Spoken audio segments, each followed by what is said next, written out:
Good evening.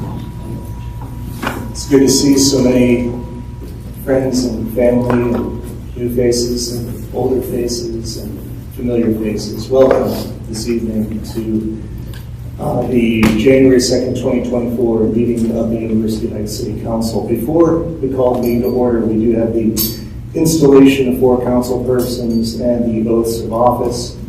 We do have here tonight Judge Frankie Goldberg, Judge Ann Walton Keller, and Magistrate Mark Wiseman to administer oaths. Delighted to see our members of the bench here this evening and local University Heights members of the bench. We may even see a few more of them before the year is out. Let us begin this evening then with the oath for Councilmember-elect Michelle Weiss to be administered by Judge Frankie Goldberg. Francine Goldberg.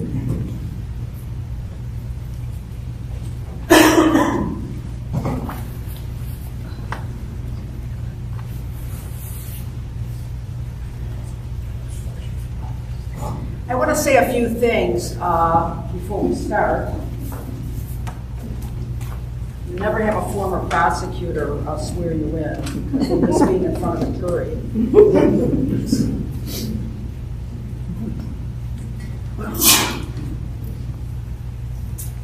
I remember a young woman in the audience when I was, sorry, I don't want to show you my back, when I was a member of University Heights City Council. And during our council meetings, there was this woman that was taking notes for the League of Women Voters. I had no idea who she was, but she was writing furiously during those meetings and actually staying until 11 o'clock at night, sometimes when we had those long meetings if necessary, and that woman was Councilwoman Weiss. I had the honor and the privilege to swear in Councilwoman Weiss in 2016 for her first term, and now I am swearing her in for her third and final term, and we have certainly come full circle. In addition to her University Heights City Council responsibilities and the previous 4 years as Vice Mayor, Michelle is an accountant by trade and holds an MBA from John Carroll University. She is currently CFO of the largest Jewish day school in the state of Ohio, Hebrew Academy of Cleveland. In addition, Michelle teaches at CSU as an adjunct professor. She is also a founding member of the Amatz Initiative, a nonprofit organization which provides professional development to engage principals of schools. She holds board positions on Yachad, an organization servicing developmentally challenged youth and adults, and the Community Relations Committee at the Jewish Federation of Cleveland. However, her greatest accomplishment has been raising 3 children together with her husband Marcel, who is here, and celebrating milestones with them and her grandchildren. She certainly is the youngest looking grandmother at University Heights next to me. So,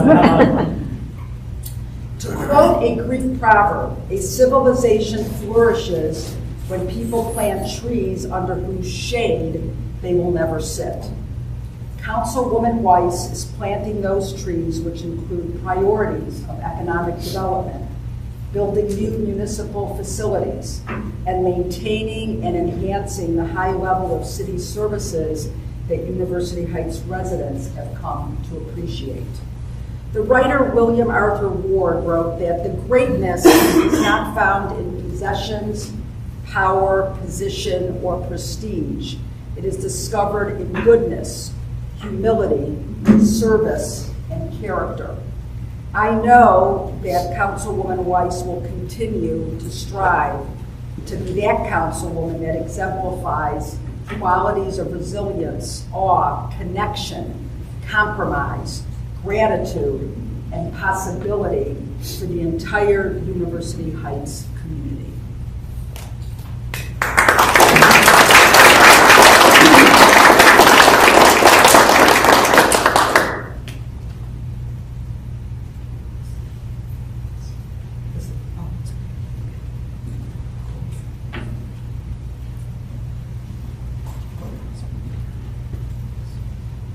Marcel, do you want to come up?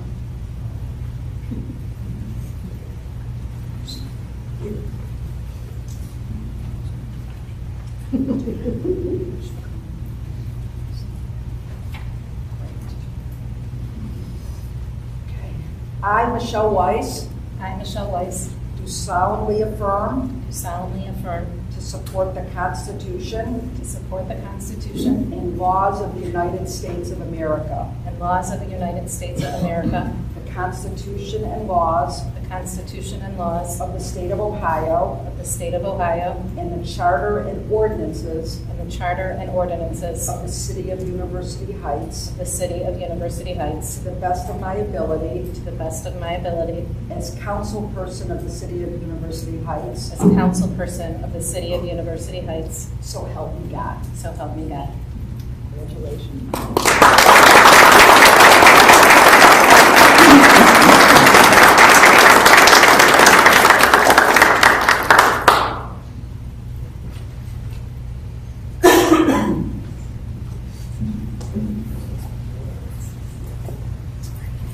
Thank you, Judge Goldberg. Next, we will have the administration of the oath for council member-elect Wayne Weiser to be administered by Judge Ken Walton-Kelly.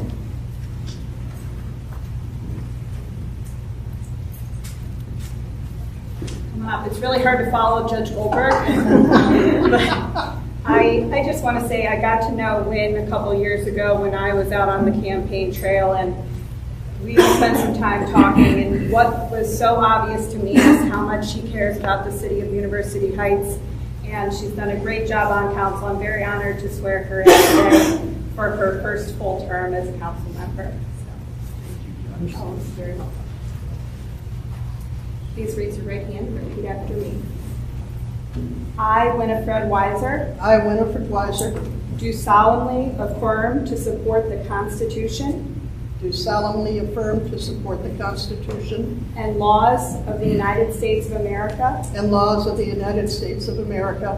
the Constitution and laws of the State of Ohio, the Constitution and laws of the State of Ohio, and the Charter and ordinances and the Charter and ordinances of the City of University Heights, of the City of University Heights, to the best of my ability to the best of my ability as council member of the City of University Heights. as council member of the City of University Heights. So help me God. So help me God.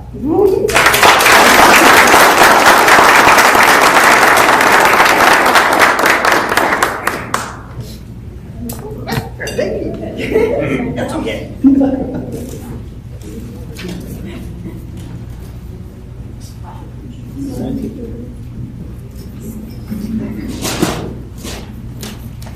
Thank you, Judge Waldenfeld. Next, I would call Magistrate Mark Wiseman, who is going to administer the next two oaths. First, of Council Member-elect John Rock.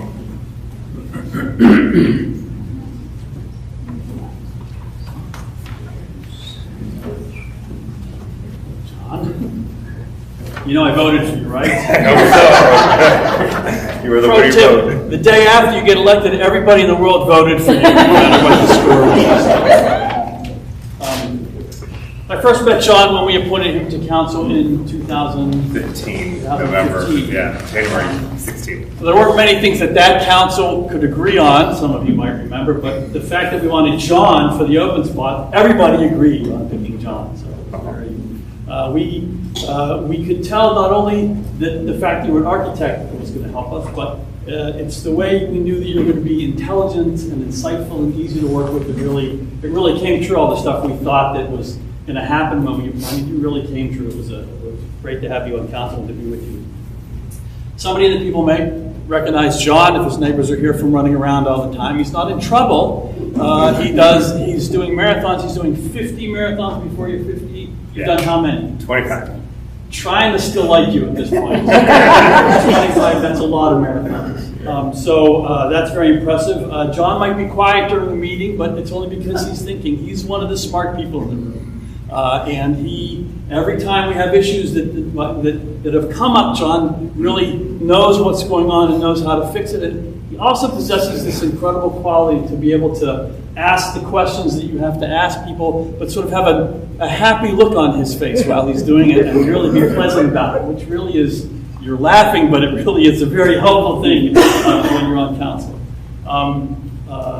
John, you put your time to council to good use. You said you helped pass the CRA, the Community Reinvestment Act tax abate program, branding project that explained the road problem. The road program to include curbs, thank you very much, that's a big thing. And you've helped form the Facilities and Infrastructure Subcommittee. So I'm so happy that you're on council and that you get to go on again, and I'm honored to be able to give you the oath. So let's do this. I, John Rock, I, John Rock, do solemnly affirm do solemnly affirm to support the Constitution and laws of the United States of America, to support the Constitution and laws of the United States of the America, Constitution and laws of the State of Ohio, the Constitution and laws of the State of Ohio, the Charter and ordinances of the City of University Heights, and the Charter and ordinances of the City of University Heights, to the best of my ability, to the best of my ability, as a council person of the City of University Heights. as a council person of the City of University So Heights. help me God. So help me God.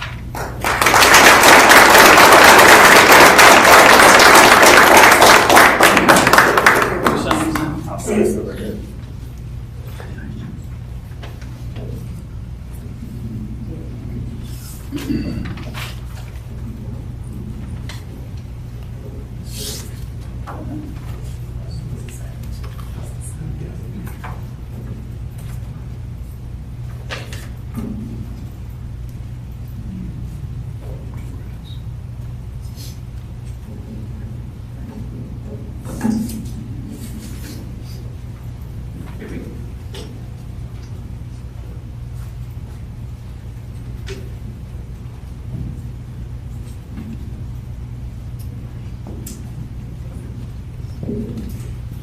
Next up is Council Member-elect Reese Marshall, again the oath administered by Magistrate Mark Wiseman. So I've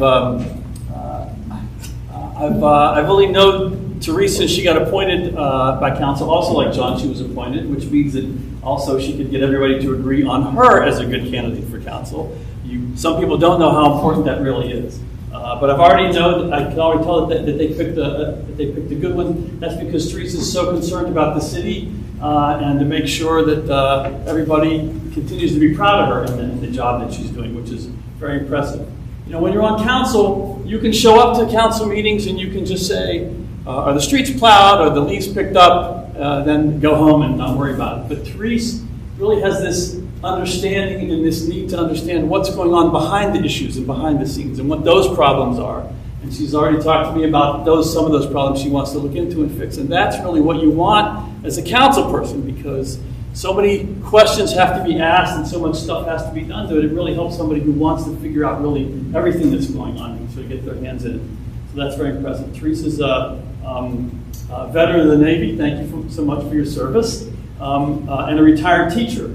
She taught K through 3, which tells you how much patience she has, because if you could have a whole career and teach kids that are that age, that's really impressive, and I'm sure your daughters can probably attest to the amount of patience that you have.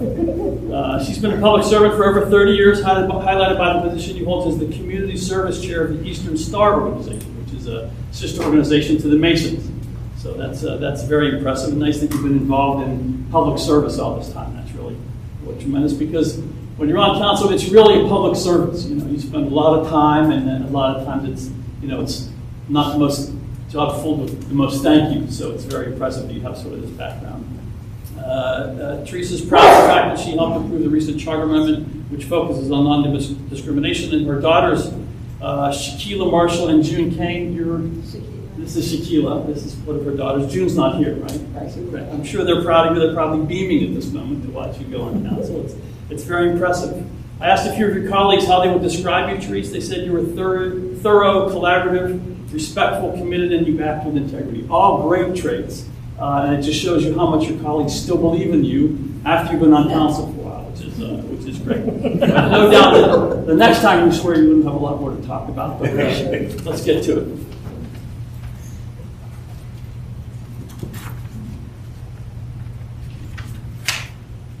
Okay. I, Teresa Marshall, I, Teresa Marshall, do solemnly swear do solemnly swear to support the Constitution and laws of the United States of America, to support the Constitution and laws of the United States of America, the Constitution and laws of the State of Ohio, the Constitution and laws of the State of Ohio, and the Charter and ordinances of the City of University Heights, and the Charter and ordinances of the City of University Heights, to the best of my ability to the best of my ability as council member of the City of University as Heights. council member of the City of University Heights. So help me God. So help me God.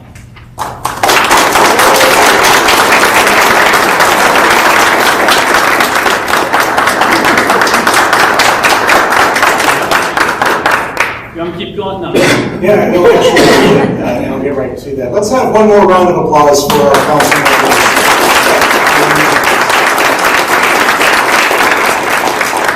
Magistrate Wiseman, before you leave, we do have 2 more swearings in to do, and Mr. Michael has asked if he would be so kind as to do him the honor of swearing him in at this time. Wow.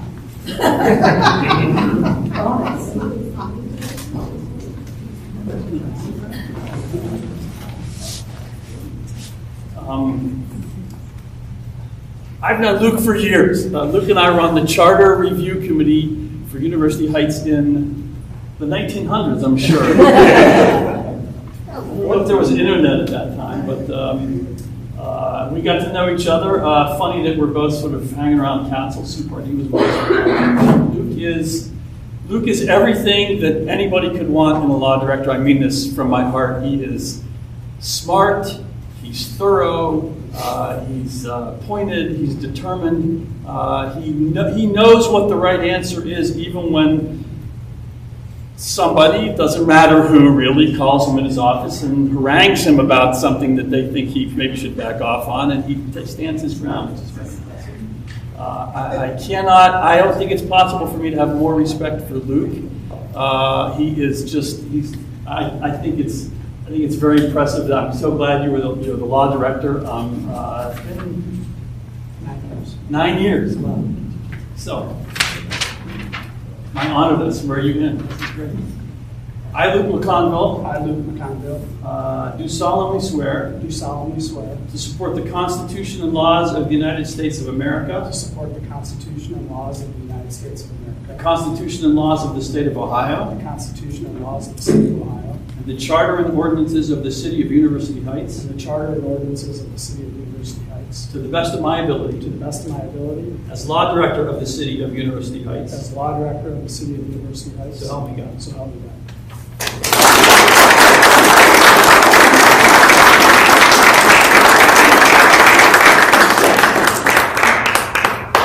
And we have one more. We're going to swear in Clerk of Council Kelly Thomas. And in the newly found tradition of ambushing former members of council, I would like Judge Goldberg to come back up and swear in Kelly Thomas, if you would do the honors, please. I'll be ambushed.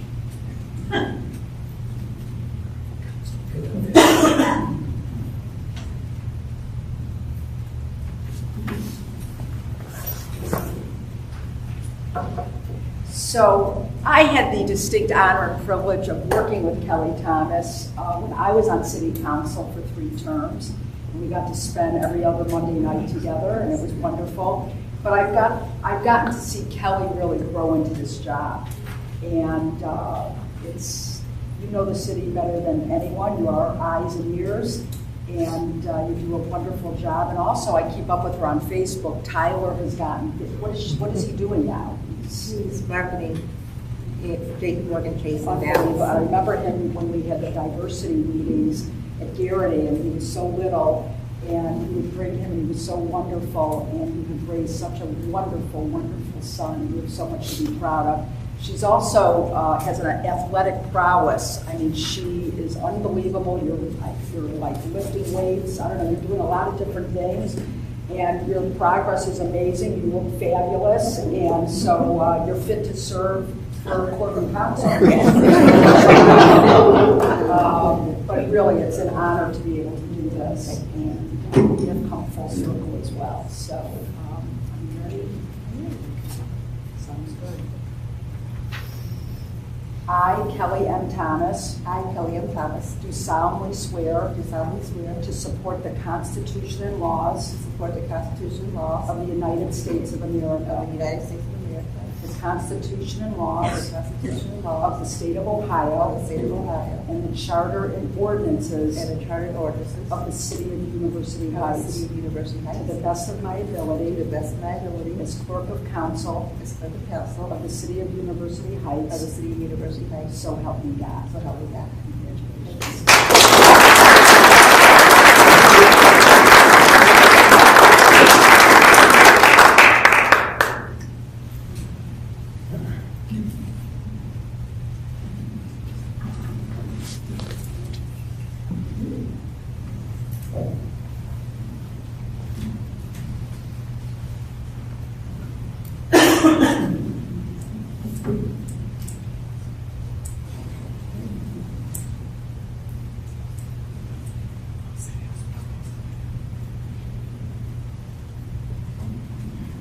I'd like to take this opportunity to thank one more time the members of the bench who reside here in University Heights who participated in this evening's ceremonies. Judge Francine Goldberg, Judge Ann Walton Keller, and Magistrate Mark Wiseman. Thank you once again. One more round of applause for us.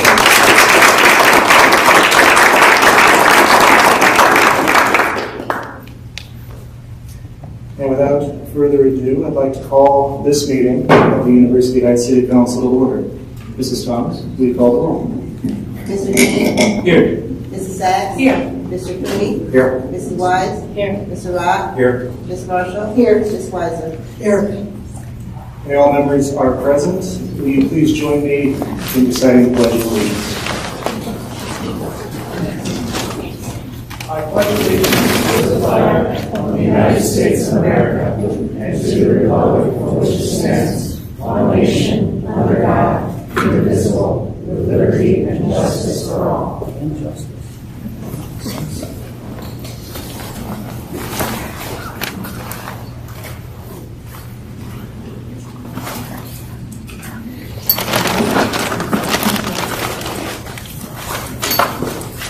One moment, please.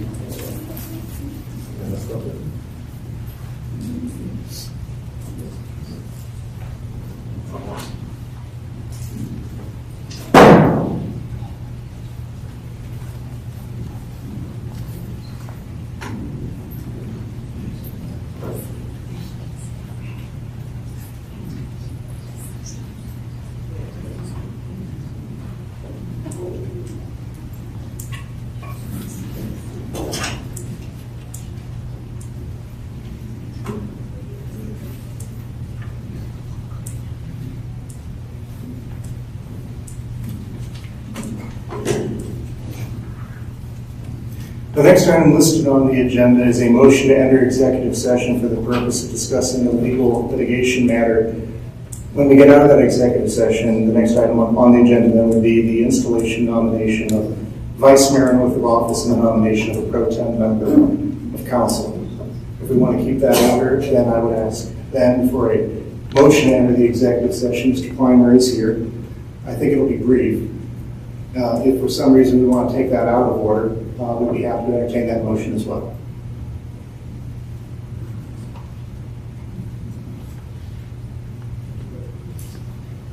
Would you like to, I'm sorry, Ms. Watt? If it's brief, move to enter into I think it will be brief. executive session Yes. for purposes of discussing a legal litigation matter. Okay, very good. Is there a second? I'll second. Second by Mr. Rock. Mrs. Thomas, will you call the roll? Mr. Peak? Aye. Mrs. Sacks? Aye. Mr. Cooley? Aye. Mrs. Wise? Aye. Mr. Rock? Aye. Ms. Marshall? Aye. Ms. Weiser? Aye. Okay, very good. We're going to enter an executive session in the other room. Everybody else is welcome to stay here. We will be brief, I think, and then we'll be right back with the rest of the agenda. Thank you.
Oh, okay, great.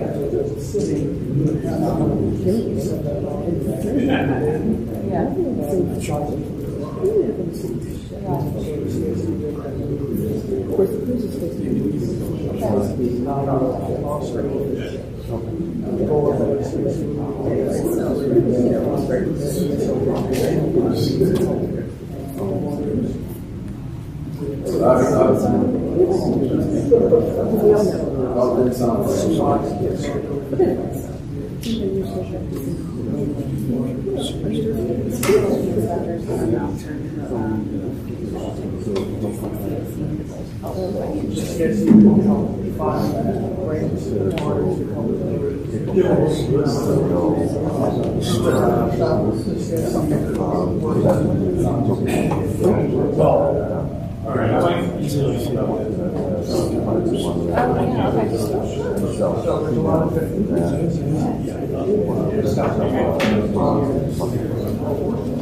That's a great question. You're trying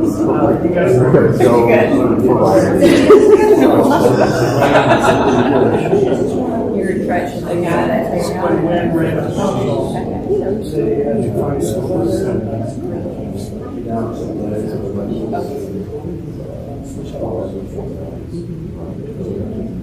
I'm excited about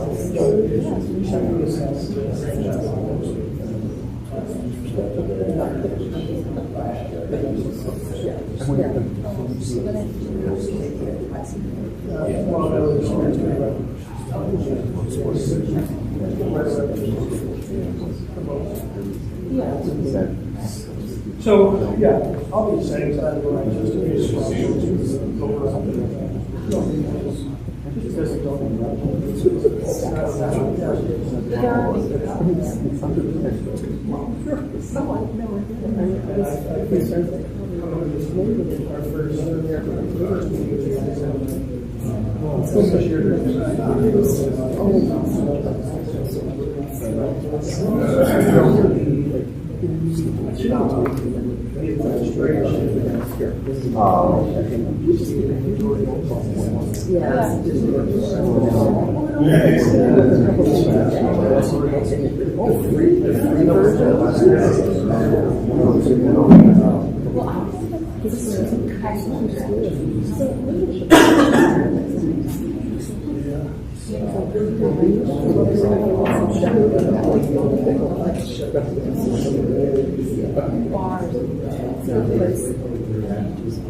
That's why it makes sense also. But I like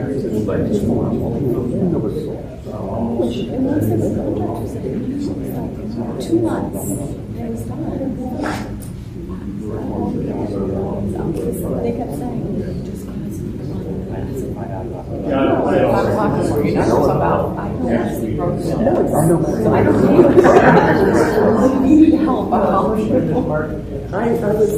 was with the software and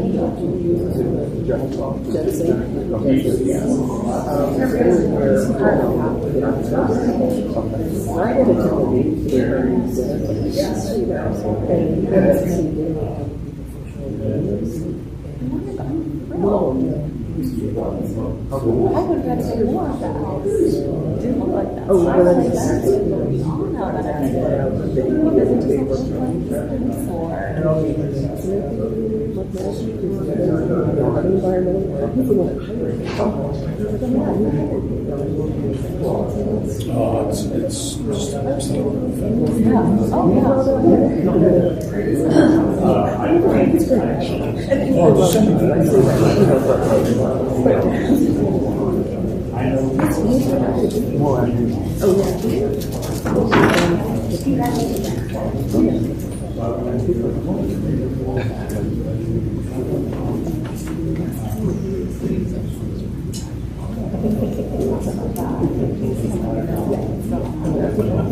See, we told you it wouldn't be very hard.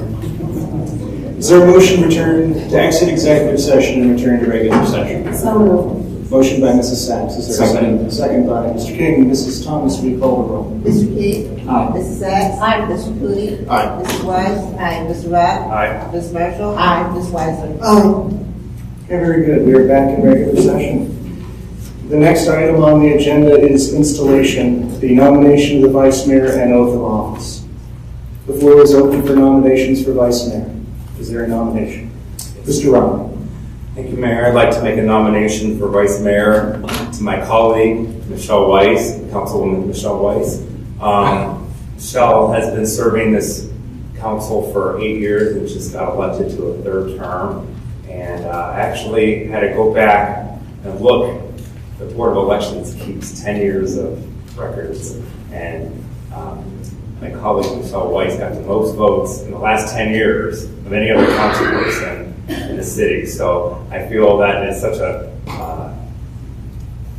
more than a reason enough to nominate you. Additionally, Michelle's done such a wonderful job on the city council, keeping us all together, organized, does very well at compromise, collaboration, goes to just about every single meeting, committee meeting, and outside organization meetings, and I see the planning commission meetings and everything. So her effort on this board is tremendous, and I want to see her continue to serve in the capacity in which she is in as vice mayor. So with that, I extend that nomination. Okay, very good. We have the nomination of Michelle Weiss as vice mayor. Do you accept the nomination? Very good. So Michelle Weiss accepts the nomination. Do we get a second? Is there a second? I'll second. A second by Ms. Marshall. Mayor, you would ask if there are any other nominations. Yes. Are there any other nominations for vice mayor? Well, if there are none, then Mrs. Thomas, will you call the roll on the nominations on the floor? Mr. King? Aye. Mrs. Sacks? Aye. Mr. Cooney? Aye. Mrs. Weiss? Mr. Rapp? Aye. Ms. Marshall? Aye. Ms. Weiser? Very good. Motion carries. Judge Goldberg, would you please join us for the affirmation of Michelle Weiss as vice mayor of the city? Of course.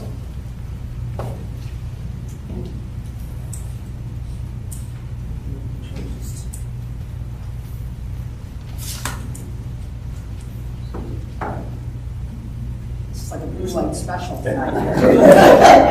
Okay, ready? I, Michelle Weiss, I, Michelle Weiss, do solemnly affirm do solemnly affirm to support the Constitution and laws to support the Constitution and laws of the United States of America, of the United States of America, the Constitution and laws the Constitution and laws of the State of Ohio, of the State of Ohio, and the Charter and ordinances and the Charter and ordinances of the City of University Heights. of the City of University To the Heights, best of my ability, to the best of my ability, as Vice Mayor as Vice Mayor of the City of University Heights, of the City of University Heights, so help me God. so help me God.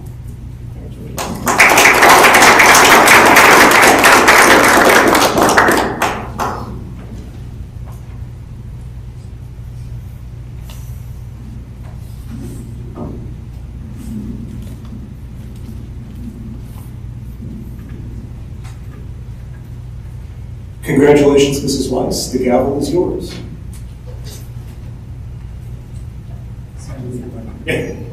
Or I can move it back. Would you guys hear? I don't think there's a wrong answer.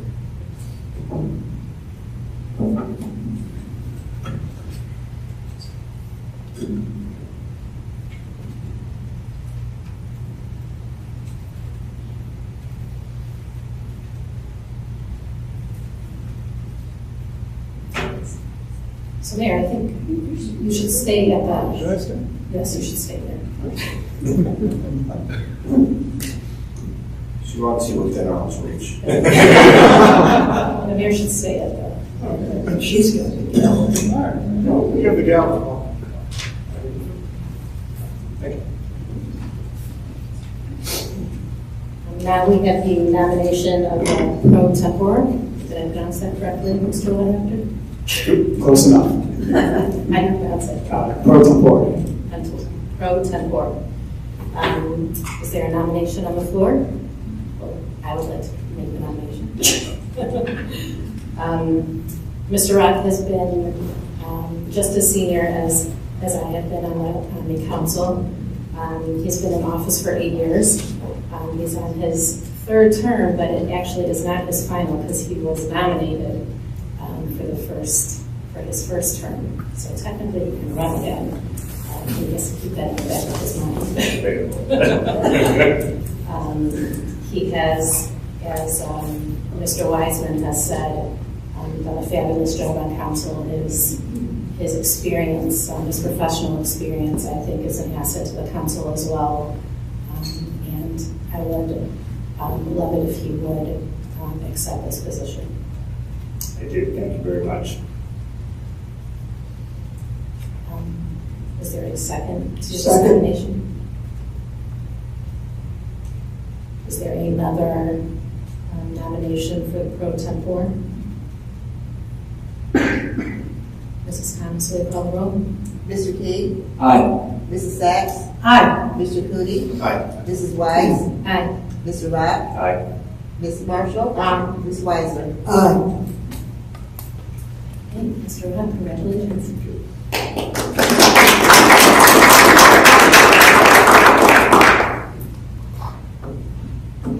So I believe that Mr. Rock also has to take an oath, correct? So, Mr. McConville, is it possible that you can do that? Sure.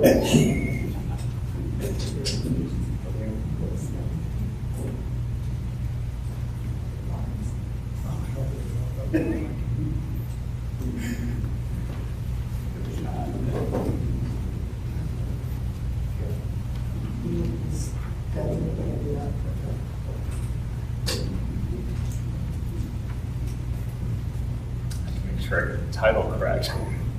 Me too. I, John Rock, I, John Rock, do solemnly affirm do solemnly affirm to support the Constitution and laws to support the Constitution and laws of the United States of America, of the United States of the America, Constitution and laws the Constitution and laws of the State of of Ohio, the State of Ohio, and the Charter and ordinances and the Charter and of the ordinances City of University of the Heights, City of University Heights, to the best of my ability, to the best of my ability, as Council Pro Tempore as Council Pro Tempore of the City of University of Heights, the City of University Heights, so help me God. so help me God. Congratulations.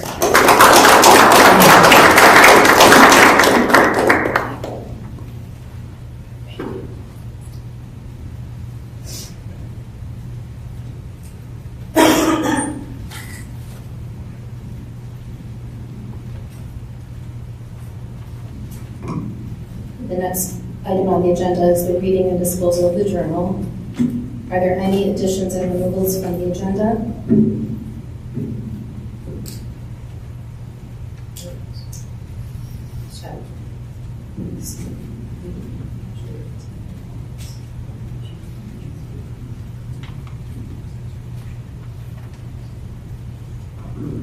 Ms. Thompson, were there minutes for this meeting? Yes.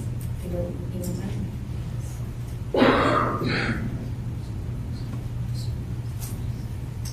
So there were the December 18th minutes from the meeting that were emailed a little bit late. I actually did not have a chance to review them. Were there any corrections to the minutes that anybody, or would anybody like to table them? I think in the interest of everybody reading them, they came pretty late. Perhaps it's wise to table that. I move to table the minutes. Is there a second? I'll second. Mrs. Thomas, will you call the roll? Mr. King? Aye. Mrs. Sacks? Aye. Mr. Cooney? Aye. Mrs. Weiss? Aye. Mr. Rock? Aye. Ms. Marshall? Aye. Ms. Weiser? Aye. Thank you. The minutes are tabled until the next meeting.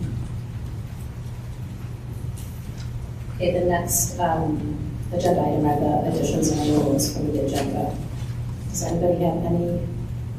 Yes, Mayor? I would suggest that the chair entertain a motion to remove item H from the agenda as we did dispose of it at the last meeting.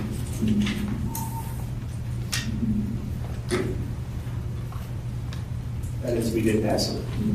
So to refresh council's memory, we did pass the amendment to chapter 220, which implemented all of the necessary changes so that the vice mayor would chair council meetings in conformity with the charter amendment. And following passage, you have asked me to provide you with an additional update to chapter 220 to reflect our current customs with respect to where we meet, which I will have for you for your next meeting.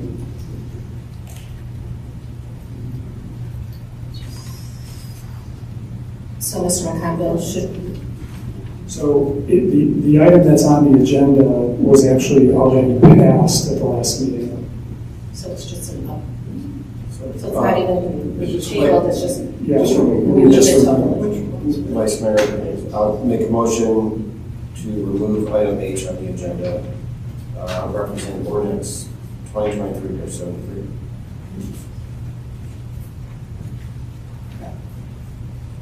Is there a second?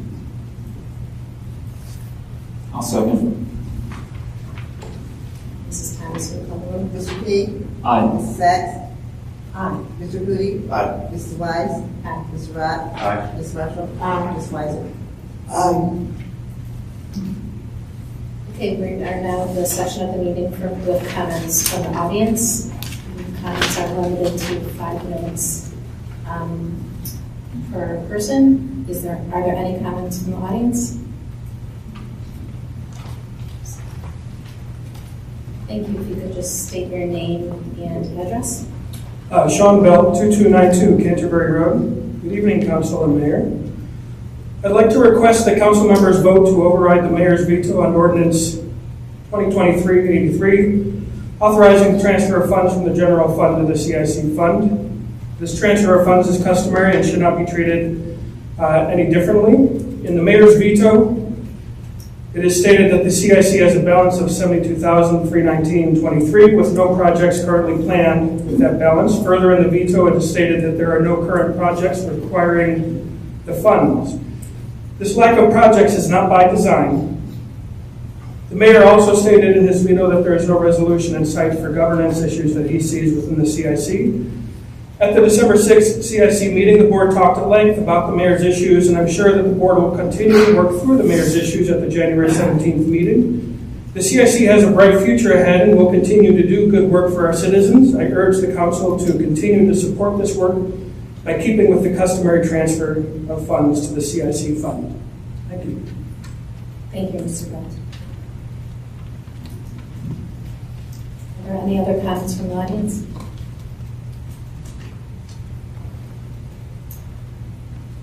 Thank you.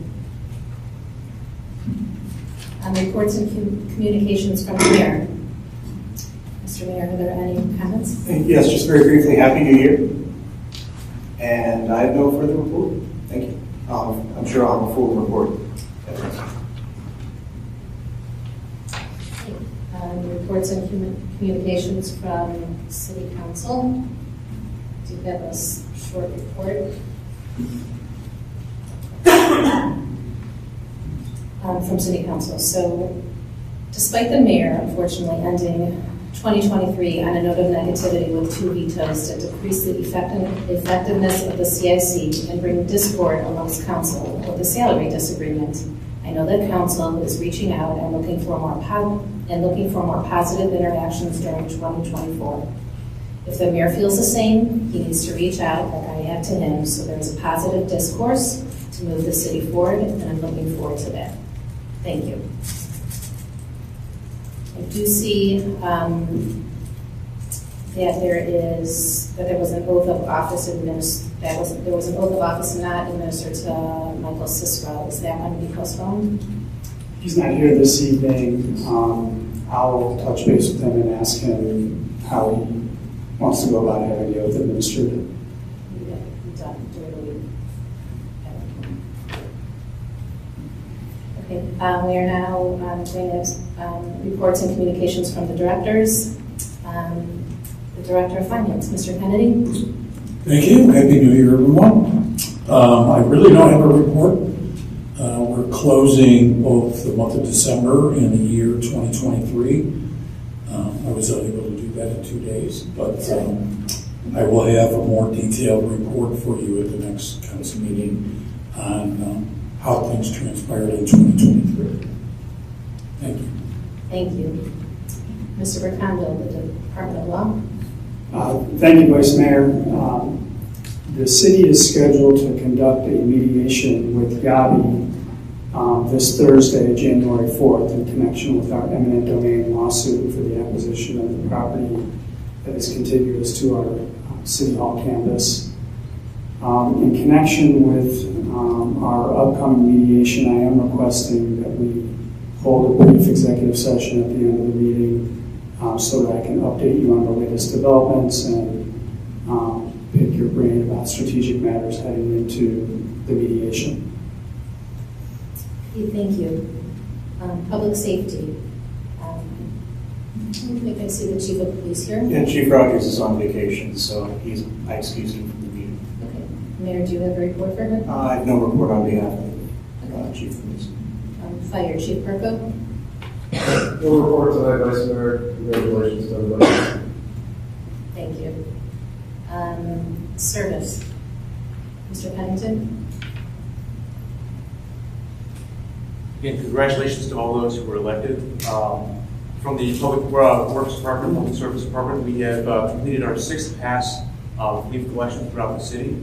We have now taken down our leaf machines with the exception of 1. We are doing a last-minute canvass of locations that may not have been collected, and are also picking up leaves at the various city facilities to conclude the leaf collection season. On another note, the tree contractor, Parks Tree, will begin tree removal and trimming this Thursday, and I expect that to go on for approximately the next month. That is my report. Thank you. Mrs. Getz, do you have a question? Thank you, Mr. Pennington. I would like to thank you and the Service Department for doing an excellent job with regard to the leaf collection. You've been on council for 2 years and had 0 complaints. I sincerely appreciate your efforts. Thank you. Thank you. Building. Mr. Cheatham.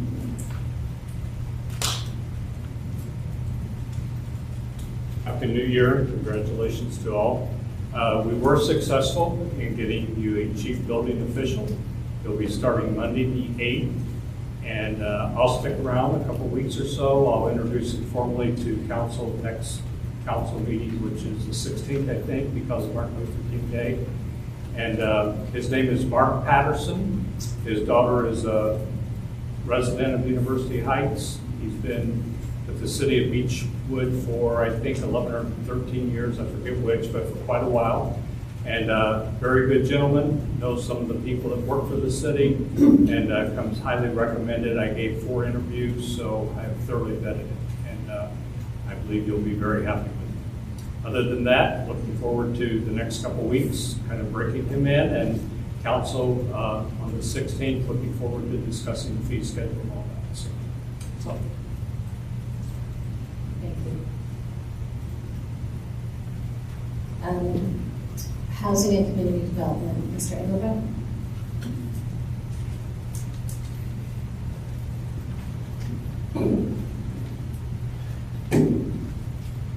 Good evening, and Happy New Year. I just want to update you guys on the grant that we submitted to NOACA. We should be learning about its status within the next few weeks. This is the joint grant that we submitted with the city of Woodland Heights. Other than that, I have no other updates at this time. Thank you. Yeah. With respect to the next item, you may sit, Mr. Engelbrecht. Next up would be city engineer. At the moment, we do not have a city engineer, but I do want to take this opportunity to introduce council and everyone in the room to Brenda Mockbee, who is here on behalf of Wallace Tancher. And we will be taking up the issue of the Wallace Tancher contract with city engineer in the regular part of the agenda. So thank you, Ms. Mockbee, for being here, and welcome. Thank you. Thank you. Communications and civic engagement, Mr. Cook. Thank you, Vice Mayor Weiss. Good evening, everyone. Happy New Year. One item I'd like to report on this evening is City of University Heights is now on the social media site Threads. This replaces our presence on Twitter, which we left or abandoned a year ago. So Threads, if you're not familiar with it, honestly, it's almost exactly like Twitter, except it's run by a group called Meta, which does Instagram and does Facebook. So we officially launched today. We already have almost 300 followers, and we're going to keep promoting that through Earned Media, through Mosaic, through the Friday E-News, and just another way for us to get out message for all the good things that everyone is doing here in the city. And on a personal note, I want to thank all of you for the flowers. Appreciate it. Thank you. Thank you, Mr. Cook. Economic Development, Mrs. Drucker.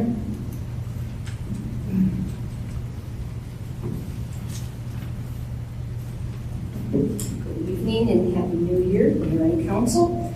Just to give an update on one of the businesses, the Sauce.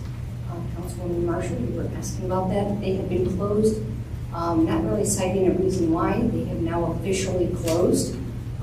That was due to a dispute with the property owner.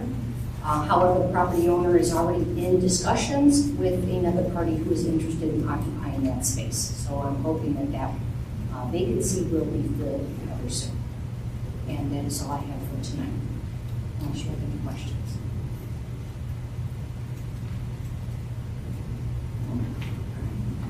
Thank you. Okay, that wraps up our director's reports. We're now at a point where we are going to be, the mayor will be appointing our BZA and ARB candidates. There were resumes that were sent out a little bit late to council. The one thing that I will point out before I turn some discussion over to the mayor is that currently I'm the liaison to BZA, and I can attest that Mr. Jaffe, Mr. Goodman, and Mr. Califf are all assets to the community on BZA. I can't tell you that they have their professionalism, their expertise, the way that they work together is is just excellent. They serve our community very well, and I'm pleased that they all have agreed to come back. Mayor, I'd like to give the microphone over to you to discuss further. Certainly. Thank you, Mrs. Weiss. It is my honor to seek and put before you appointments for confirmation. Ari Jaffe, Kevin Goodman, and Matthew Califf. They've all been experienced on the BZA. They are all returning members coming back for another 2-year term. They all know our zoning code, such as it is, but we're working on that. And they all know the appropriate standards upon which variances and other matters that are brought before the BZA are to be considered. The practical difficulties test, and so on. So they've been exemplary. Their attendance is good. Their work is good, better than good, and I didn't have to look very far to ask each of them first. Would you like to come back? And would be honored to have you back. And each one of them said that they were honored to be asked back. So this kind of falls under the heading of "It ain't broke, don't fix it," and that is our BZA. So delighted Mr. Goodman and Mr. Jaffe and Mr. Califf are all here this evening. I know that Mr. Califf had another matter where I'm just grateful all three of you could make it. And if anybody doesn't know them yet, I know we have a couple of newer council members. They are here this evening. If each of you would like to come up and introduce yourselves briefly, please do, especially to Ms. Weiser and Ms. Marshall. And happy to give you the floor. Well, actually, I can't give you the floor. Yeah. Hi, it's us. I'm Ari Jaffe. Kevin Goodman. Matthew Califf. We're happy to answer any questions. It's been a pleasure for all of us to be of service. Whatever we can do to say. And Ms. Weiser? I get to pick up Mr. Jaffe, who I know, and I know you do good work. Oddly enough, how long have you been involved with BZA? Because you go back to Burl too, don't you? Yeah, then I got thrown off for a while. Then I came Yeah, I know. Years under Burl too. Yeah. How many? How many years old? How many years? Can you remember? I don't know, but the compensation is still pretty low, so we're okay. Yeah, I know. What was it, 8? Oh, all told? Yeah. Probably 8, 12, stuff like that? Probably around 10 years. That's the kind of institutional history that probably plays very, very well for what all three of you do. And I think you should be recognized for that, Ari. I truly do. It's our pleasure. The truth is that the institution keeps its own excellent records. And that really, we go back and we hear a matter, we can go back to 20, 30 years of history to see what's been going on. We work well as a team. Everybody has their niche specialties. I don't want to speak on behalf of anyone, but we work well as a team. That's great to hear. Very good chair. Very good chair. And it's wonderful to hear that the mayor has also perhaps reconsidered the idea of having experience on these boards that goes back in time in order to build forward on it. I mean, I know it's dynamite for BZA, and I'm sure for some of our other boards and commissions as well. So I think it's great. Mr. McConville? And I just want to note for the record how much the city has benefited from Mr. Jaffe's leadership, in particular on the Board of Zoning Appeals, and also from the thoughtful and careful analysis that we get at each and every meeting from Mr. Goodman and Mr. Califf. Mr. Jaffe's right, the board works very well together. They are extremely thoughtful, they protect the interests of the city. They are invested in fairness for all the applicants, whether they are individuals or institutional. And they're as sophisticated as any Board of Zoning Appeals could hope to be. So I'm so glad that you're being reappointed and that you're willing to serve. So when you want to bring us back to challenge in University Square, we're ready.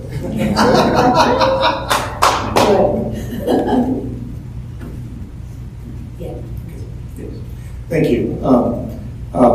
Just wanted to build on something Ms. Weiser said. I was delighted to reappoint Ari Jaffe shortly after my election as mayor. to fill a vacancy on the Board of Zoning Appeals, bringing him back and bringing back in the institutional knowledge that he brought. But I'm also delighted and if I may, take credit for bringing in 3 other people, Mr. Goodman, Mr. Califf, and though he's not tonight, Mr. Lloyd, who were all good people. And none of these positions are lifetime appointments, but it is great to have a mix of long-time perspective and newer perspective that reflects, the changing and dynamic community that we have. Ms. Jablonski being the only one I have not mentioned, also is providing some of that institutional memory. I do not recall how long she has served, but I know that she was serving under Mayor Infeld. I don't know if she started under Mayor Infeld or under Mayor Rothschild. Mayor Infeld. Oh, Mayor Infeld. Okay. And Ms. Jablonski has been a valued part of the body as well and has been renewed continuously throughout. Thank you. Thank you all. Good luck in your voting. Thank you. Are there any other comments? Now, I will make a motion to appoint Ari Jaffe to the Board of Zoning Appeals for 2 years. Second. Second from Ms. Weiser. Are there any comments? Mrs. Thomas, can you call the roll? Mr. King? Aye. Mrs. Sacks? Aye. Mr. Cooley? Aye. Mrs. Wise? Aye. Mr. Rock? Aye. Ms. Marshall? Aye. Ms. Weiser? Aye. Okay. Mr. Jaffe, you are appointed. Thank you. I will also make a motion to appoint Mr. Goodman to the Board of Zoning Appeals for 2 years. Is there a second? Second. Second by Mr. King. Are there any comments? Okay, Mrs. Thomas, will you call the roll? Mr. King? Aye. Mrs. Sacks? Aye. Mr. Cooley? Aye. Mrs. Wise? Aye. Mr. Rock? Aye. Ms. Marshall? Aye. Ms. Weiser? Aye. Okay. Congratulations, Mr. Goodman. We'll make a motion to appoint Mr. Califf to the Board of Zoning Appeals for 2 years. Is there a second? Let's do a second first. I'll do comments. I'll second. Okay. Ms. Marshall made a second. Their comments? Thank you. I'm very happy that Mr. Califf is up for appointment. I have a question for Mr. McConville. In my work, I actually work with Mr. Califf. He is at the Federation, I'm at the Family Service, and we work with grants and funding. Is there any conflict of interest to me voting on this? Does he influence how much money you're paid by those? No, okay, okay, he's saying no. And But I know he's on the other end of the giving and I'm on the receiving, so. there would be no. Okay, thank you. Okay, Mrs. Thomas, will you call the roll? Mr. King? Aye. Mrs. Sacks? Aye. Mr. Cooley? Aye. Mrs. Wise? Aye. Mr. Rock? Aye. Ms. Marshall? Aye. Ms. Weiser? Aye. Congratulations, Mr. Califf.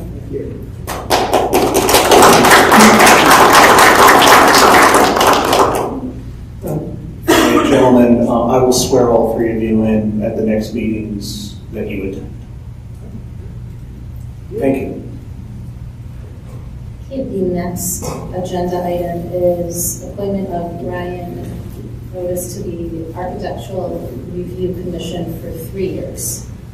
I don't know if, is Mr. Brodas in the audience? Mr. Brodas, are you here? Yeah, there you are. Yes, I'm sorry. Yeah, very good. Would you go up to the podium, please? He said go to the podium. If I may. Yeah. Thank you. And Mr. Brodas is an architect who lives here in University Heights. He is more longer registered in Virginia. He is registered low also in Ohio. Correct. And his resume has been distributed. But Mr. Brodas, would you say a few words? I'm delighted to be here in University Heights. I've worked in, as the resume suggests, I grew up in South Carolina. I worked in Virginia most of my life, in Maryland as well, and Baltimore. I moved here 6 years ago, a little bit more than that now, because I met my wife, who was from the Heights, and we decided we would relocate, and we're pleased to do so.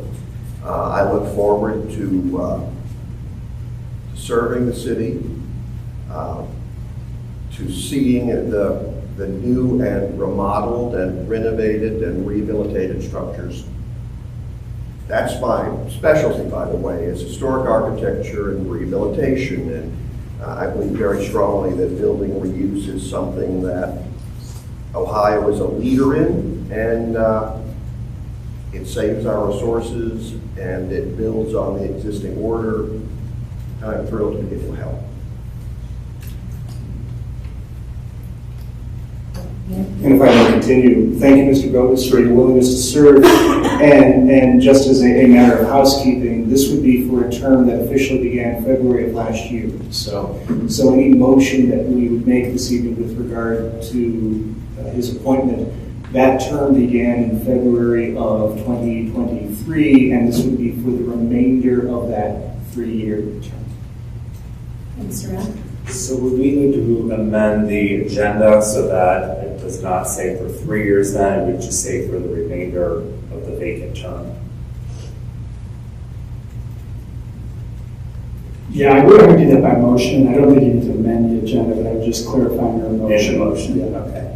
And then just a question for the mayor, since there's still a vacancy by our ordinances, the Architecture Review Board also has a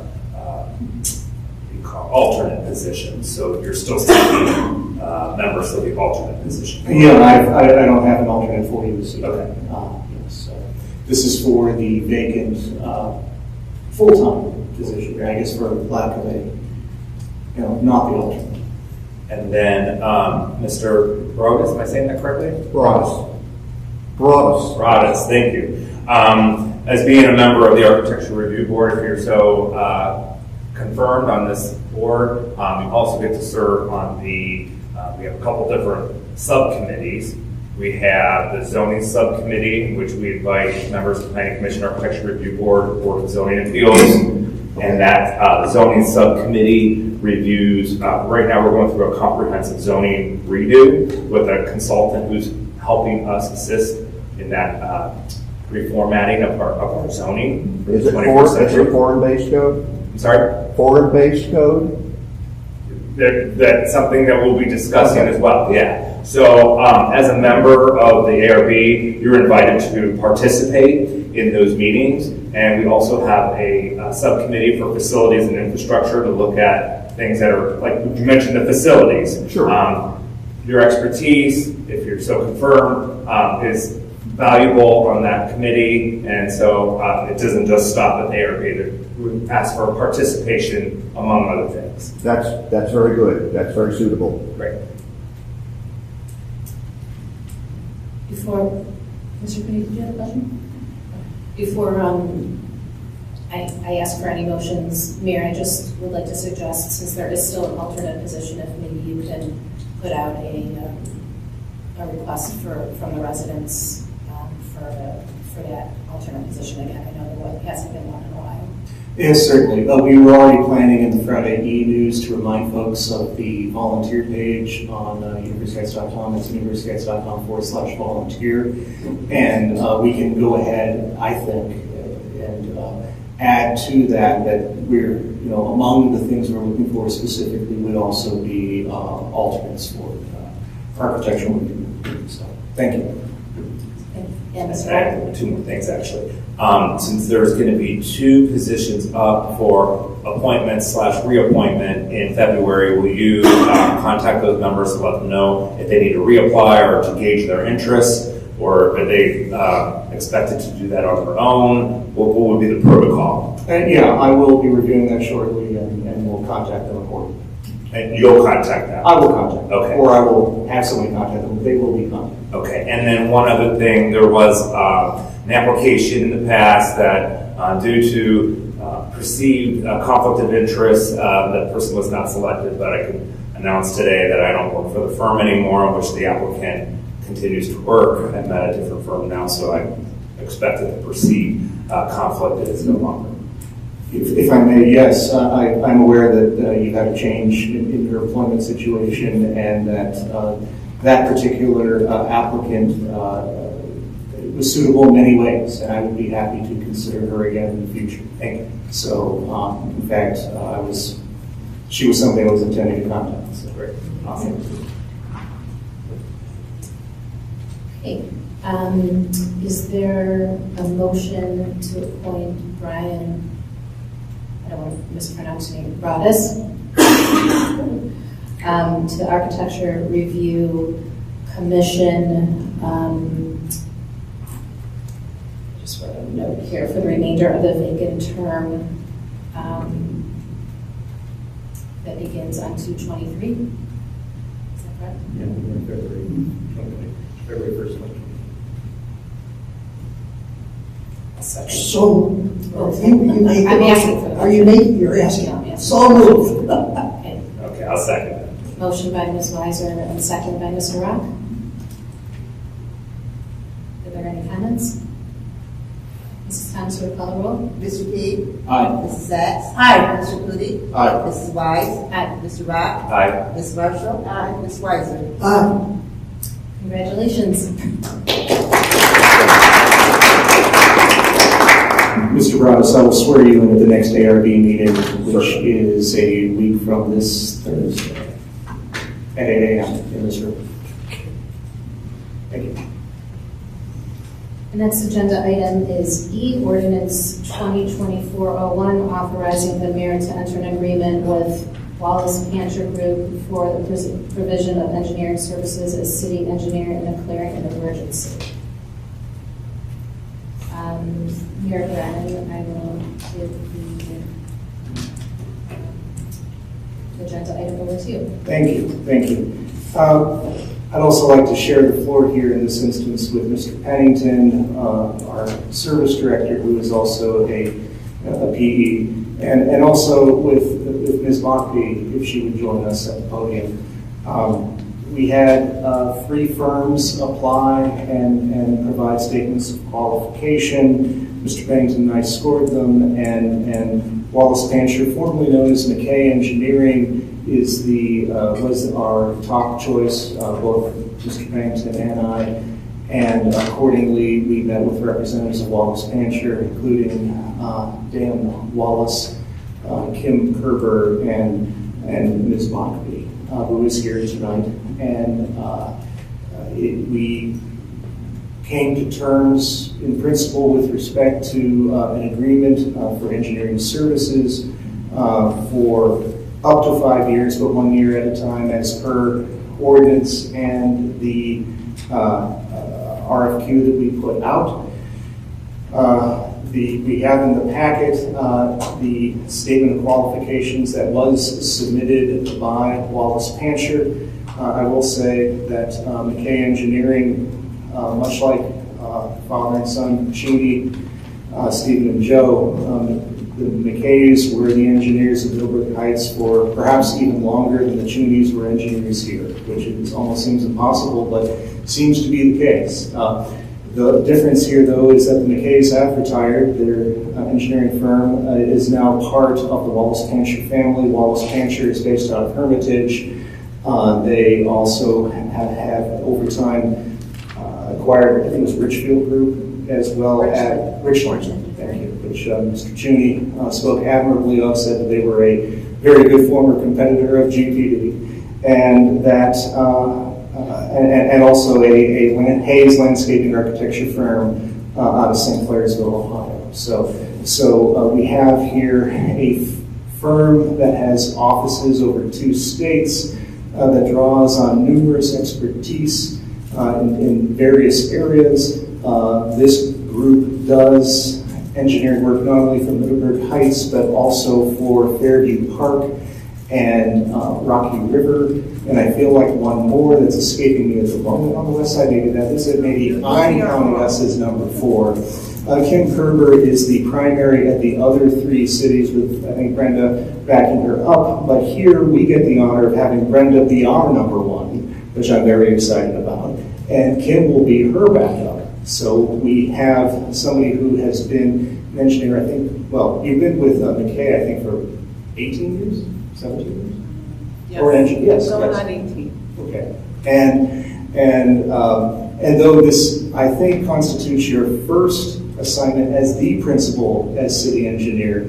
You are more than ready for this based upon your experience and have the backup of Kim Kerber, who has been doing this also for McKay and Wallace Pancher. So we had some very productive discussions, and we have an agreement that we've negotiated. We did some back and forth with the assistance, of course, our law director, Mr. Conville, and Mr. Pennington.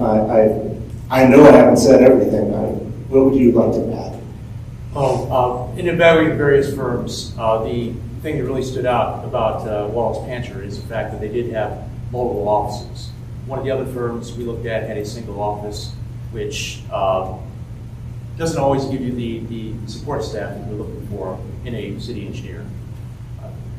Wallace Pancher definitely had the support staff there. The years of experience for both Brenda as well as Kim Kerber were excellent in regards to review, and our evaluation status looked at the primary engineer, who would be the backup, and the qualifications of the firm, who they've been working with in the past. Looking at all of that, Wallace Pancher was by far our best candidate. And I would add that I don't want to disparage any of our applicants who submitted, of course, and I don't think you did either here. But I do want to say that I do like the idea of University Heights signing on to a growing firm that is on the upswing, which has not yet, in my view, reached full maturity in spite of all of its experience, and that we can get in at this level and be a big part of Wallace Pancher's presence in Greater Cleveland. So I'm looking forward to doing some very good work with Ms. Mockbee. And Brenda, Al and I have done all the talking. I'm sure you have something you'd like to add, so please. Well, I have been with McKay Engineering since 2006, but I was also with them from 1994 to 1998. Shortly after I graduated from college, then I went to, they were a small firm, like you said, a father and son. So I did go to a larger firm, and I got 8 years of experience there. And then when I did go back in 2006, it was on a part-time basis because I had 2 small children. Over the years, I began working more hours as my kids got older, and I've been full-time for a number of years. I do enjoy what I do. I do a lot of municipal engineering behind the scenes, so I'm ready to be, like the mayor said, up front, and I'm here for you guys and for your residents, so if you guys have questions, please let me know. Thank you, and thank you. There's one question in the contract that I do want to start off with, and then I'll open the question to council. I don't know if this is a question for the law director or for the mayor. On page number 2, letter K, it says the city engineer shall attend all regularly scheduled city council meetings. The city engineer shall attend city council committee meetings and any additional public, legislative, or administrative meetings only when requested by the mayor. So in the past, Mr. Chuney was coming to committee meetings when requested by the committee, which happened frequently. I mean, there were many finance meetings when he came to, when there were other committee meetings. I would hope that language can be changed before we pass this contract. If I may, I did not, this was an oversight on my part when we were going over this. If it's all right with Wallace Pancher, and that's something that we can, work out, the next, couple of days here, I certainly would have no objection to saying, engineer shall attend city council meetings as, when requested by council, and any additional public, legislative, or administrative meetings when requested by them.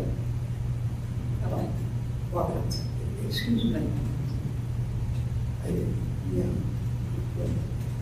Or council. Yeah. Council.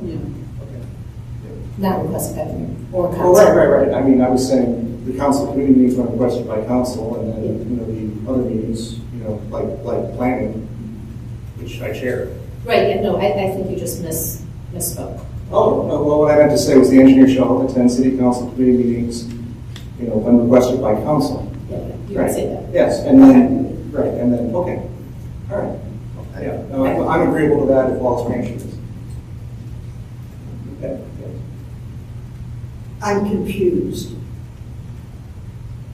Are you saying, and are you asking that the end of K would read, and any additional public, legislative, or administrative meetings, period? Or are you saying that they have to be requested by the mayor for attendance at a council committee meeting? No. I'm not saying that the engineer would attend a council committee meeting, and perhaps it would be better to split this into two sentences.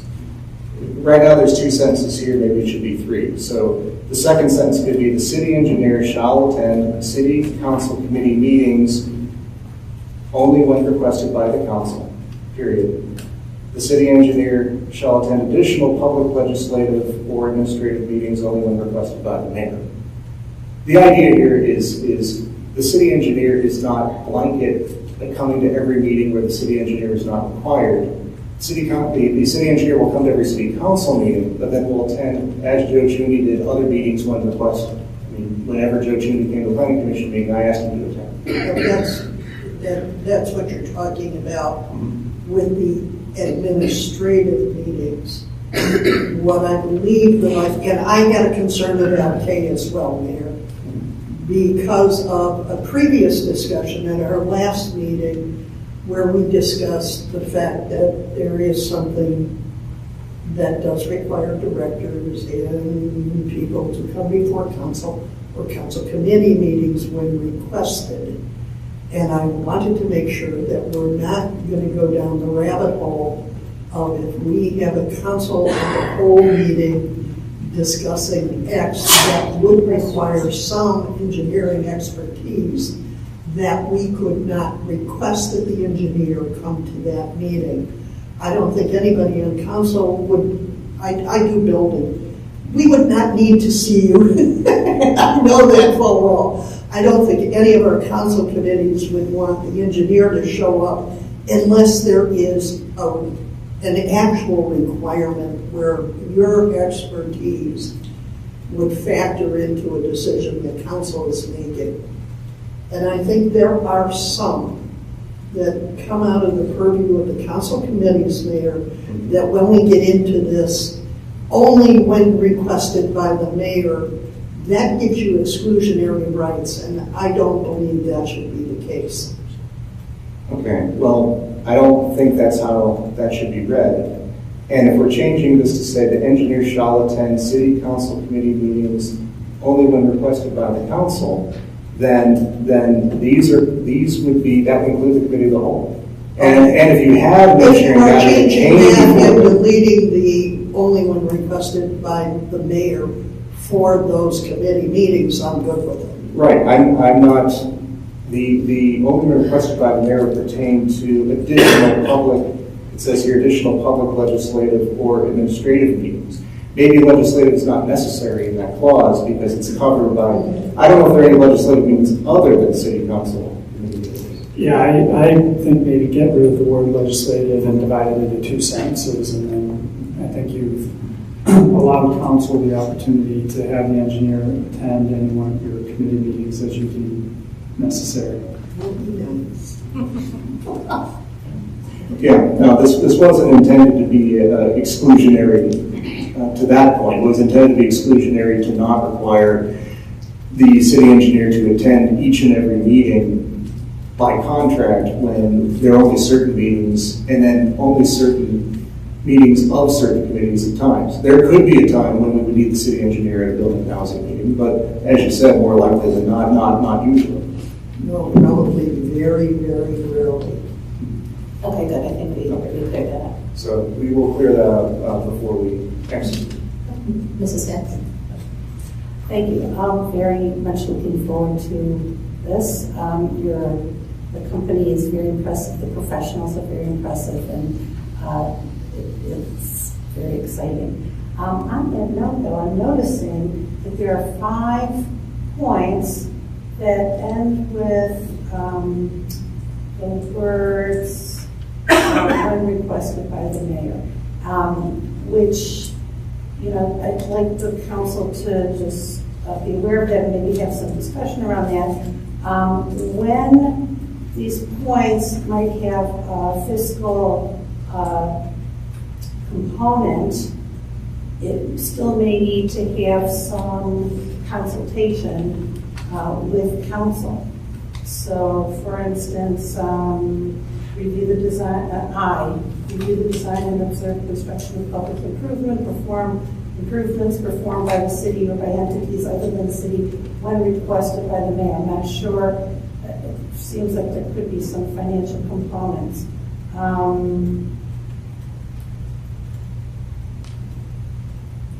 Available to departments or divisions of the city. Okay, that seems administration. That's J. But L, the engineer shall have professional surveyors on staff to assist with design as requested by the mayor. Is that an addition? Will that result in a change order? I'm just not sure if, as requested by the mayor, or like I said, I count 5. It might also need to have a component in consultation or some other appropriate wording with council when there's a financial component that could result from that action. So I just put that up. Okay, yes, thank you, Mrs. Sachs, for bringing that up. To be clear, items A through M are retainer items, so they're all covered by the monthly retainer. So there isn't any additional financial implication.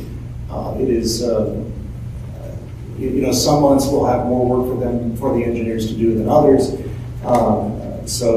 But these items that are A through M are all included in the base retainer amount. Now, when we get to the non-retainer items, N, O, and P, there is one section that letter O that does say when requested by the mayor, but it's all subject then to letter P, which does reference the mayor's spending authority and coming back to council if we were to do something that is in excess of my spending authority. And you know, then, as you pointed out, we would need to come before the council with regard to any projects that fall under the non-retainer section. Yeah, Mr. Rock. Okay, thank you. First, I want to ask you a couple questions. If you could give us a little information about the firm. You mentioned it was a father-son arrangement. Who is the ownership structure today? Today, we're totally Wallace Mancher Group. So they're, like the mayor said, they're out of Hermitage, Pennsylvania. But we have multiple offices in Ohio and Pennsylvania.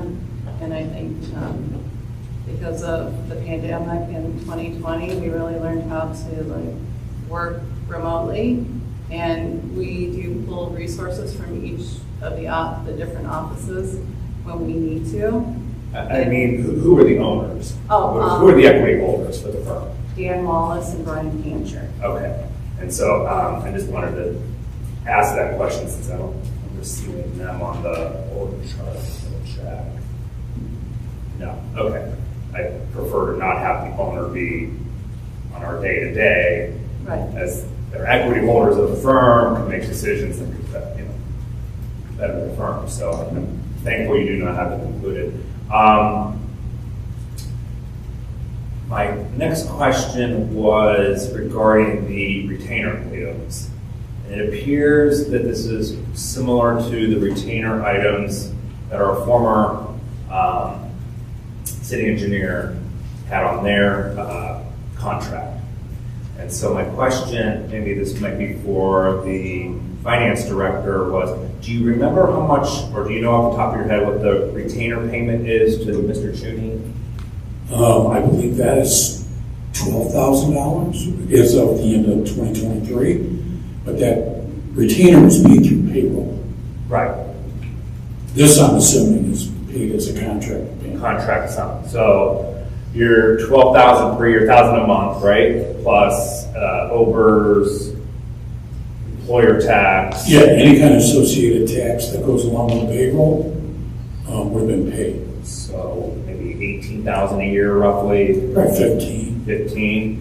The only concern I have here is that the retainer for this is $6,000 per month, which is $72,000 per year, which is more than quadrupling the fee for retainer services, when the retainer services, from what I'm reading, seem to be consistent with what we've had this whole time. So I guess what I'd like to know is, what are we going to get for that additional $60,000 for retainer items?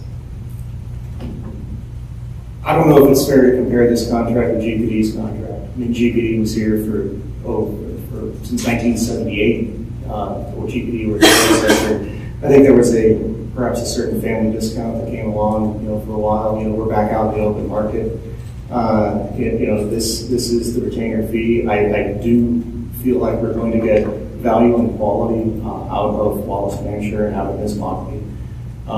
It is more than what we were paying before, but I think we all assumed we would be paying more.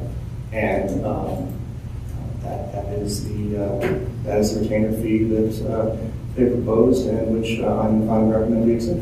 So they proposed the retainer fee and you just accepted? Of course. And that's in their RFQ. SOQ, but... Yes, statement of qualifications, that's SOQ. Typically, at this juncture, when a consultant submits an SOQ, it is up to the owner, which is the city, to negotiate that contract. So I'm a little concerned that the fee had more than quadrupled without any back and forth, and I still haven't got any clarity as to what more we'll get out of this contract than our previous one. So I want to know, what are we going to get for the additional $60,000? We're going to get engineering services. That we didn't get before? The GPD is no longer with us. They weren't a choice, they did not apply. So what I'm hearing is you received a proposal and you accepted it. Well, and it's more than quadruple. This is something that we haven't even budgeted. And there's no additional services in the retainer scope. Now, I can understand if you want to change the retainer scope to include things that we didn't consider, that has a value to it, that I can understand. But to go from $15,000 a year to $72,000 without any change of scope, and it has a rider in here for a 3% increase every year, I have a little bit of heartburn for that, because for the fiduciary responsibility of the city, that's something they have to look at. Okay, I understand that you're having some sticker shock. I think they're worth it.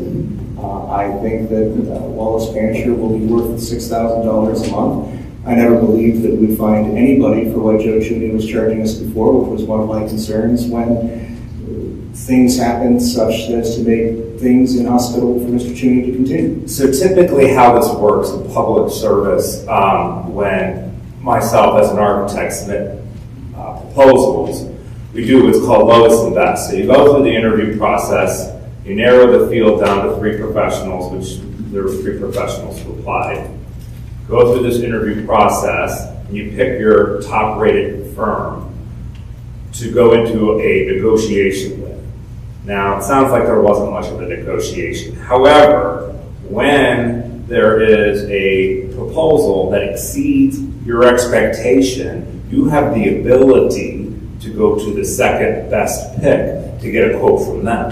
And I think in the interest of the taxpayers here, because this is quadrupling the price, we should at least get a quote from the other 2 firms because of the substantial increase in what we were expecting.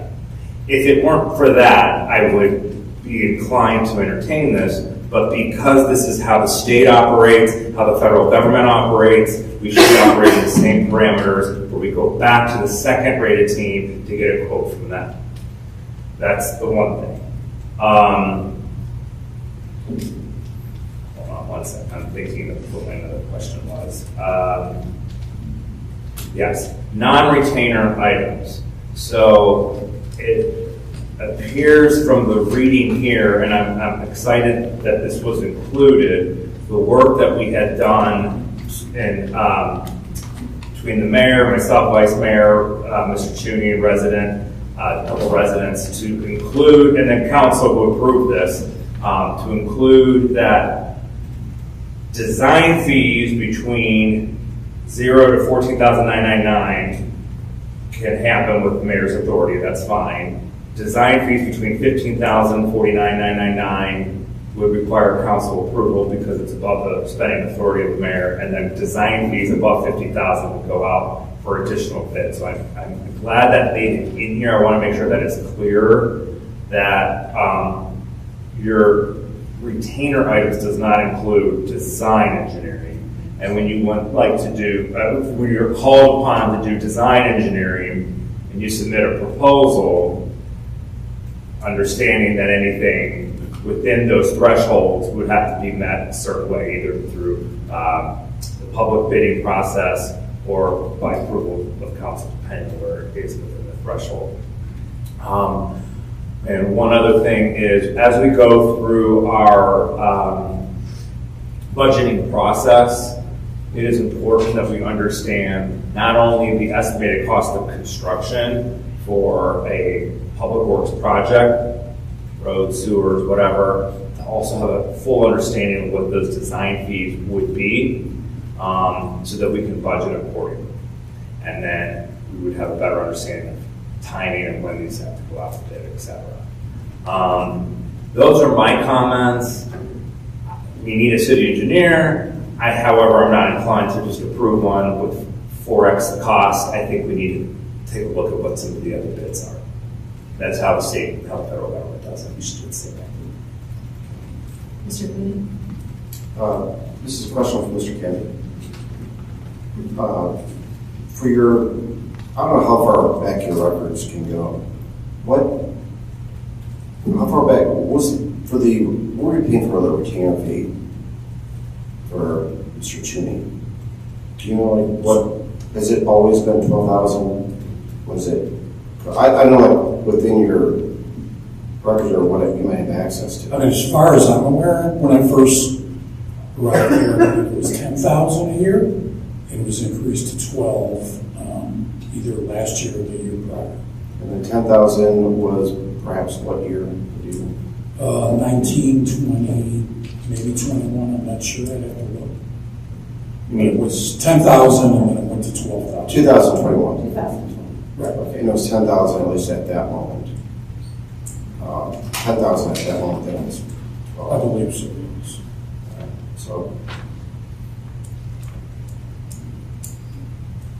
Could be a caveat there, though, that GPD did get a lot of work from the city, right? So you had that base, and then they were getting a lot of the small jobs because we didn't have a professional service piece. However, It's in there. they would continue to, same arrangement, it's just the 50,000 threshold is where they're come on. Ms. Weiser? Thank you. I think you bring up a good point. It sort of was the question I wanted to ask.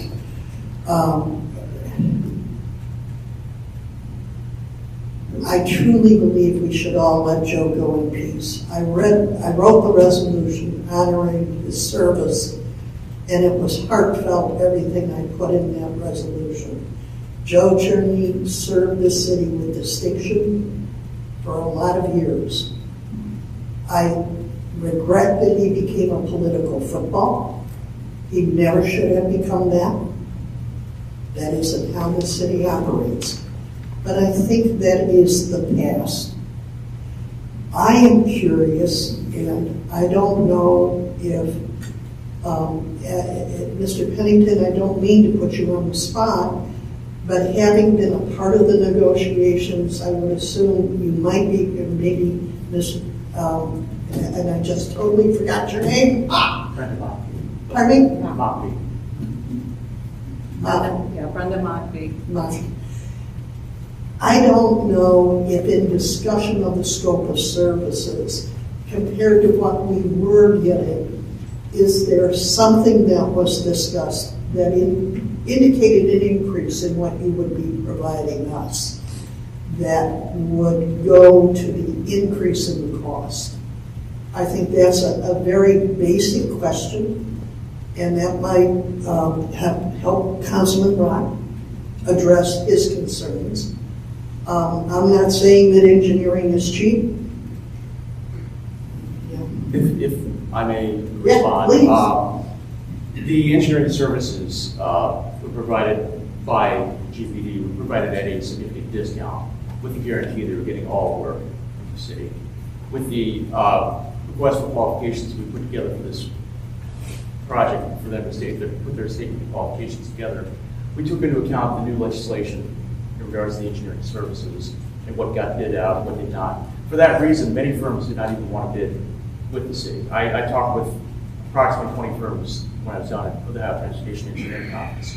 Most of them did not want to bid. With that being said, one firm that did put in their statement of qualifications only would do it on an hourly basis, which again would significantly run up the costs for the city. I have one further question, please.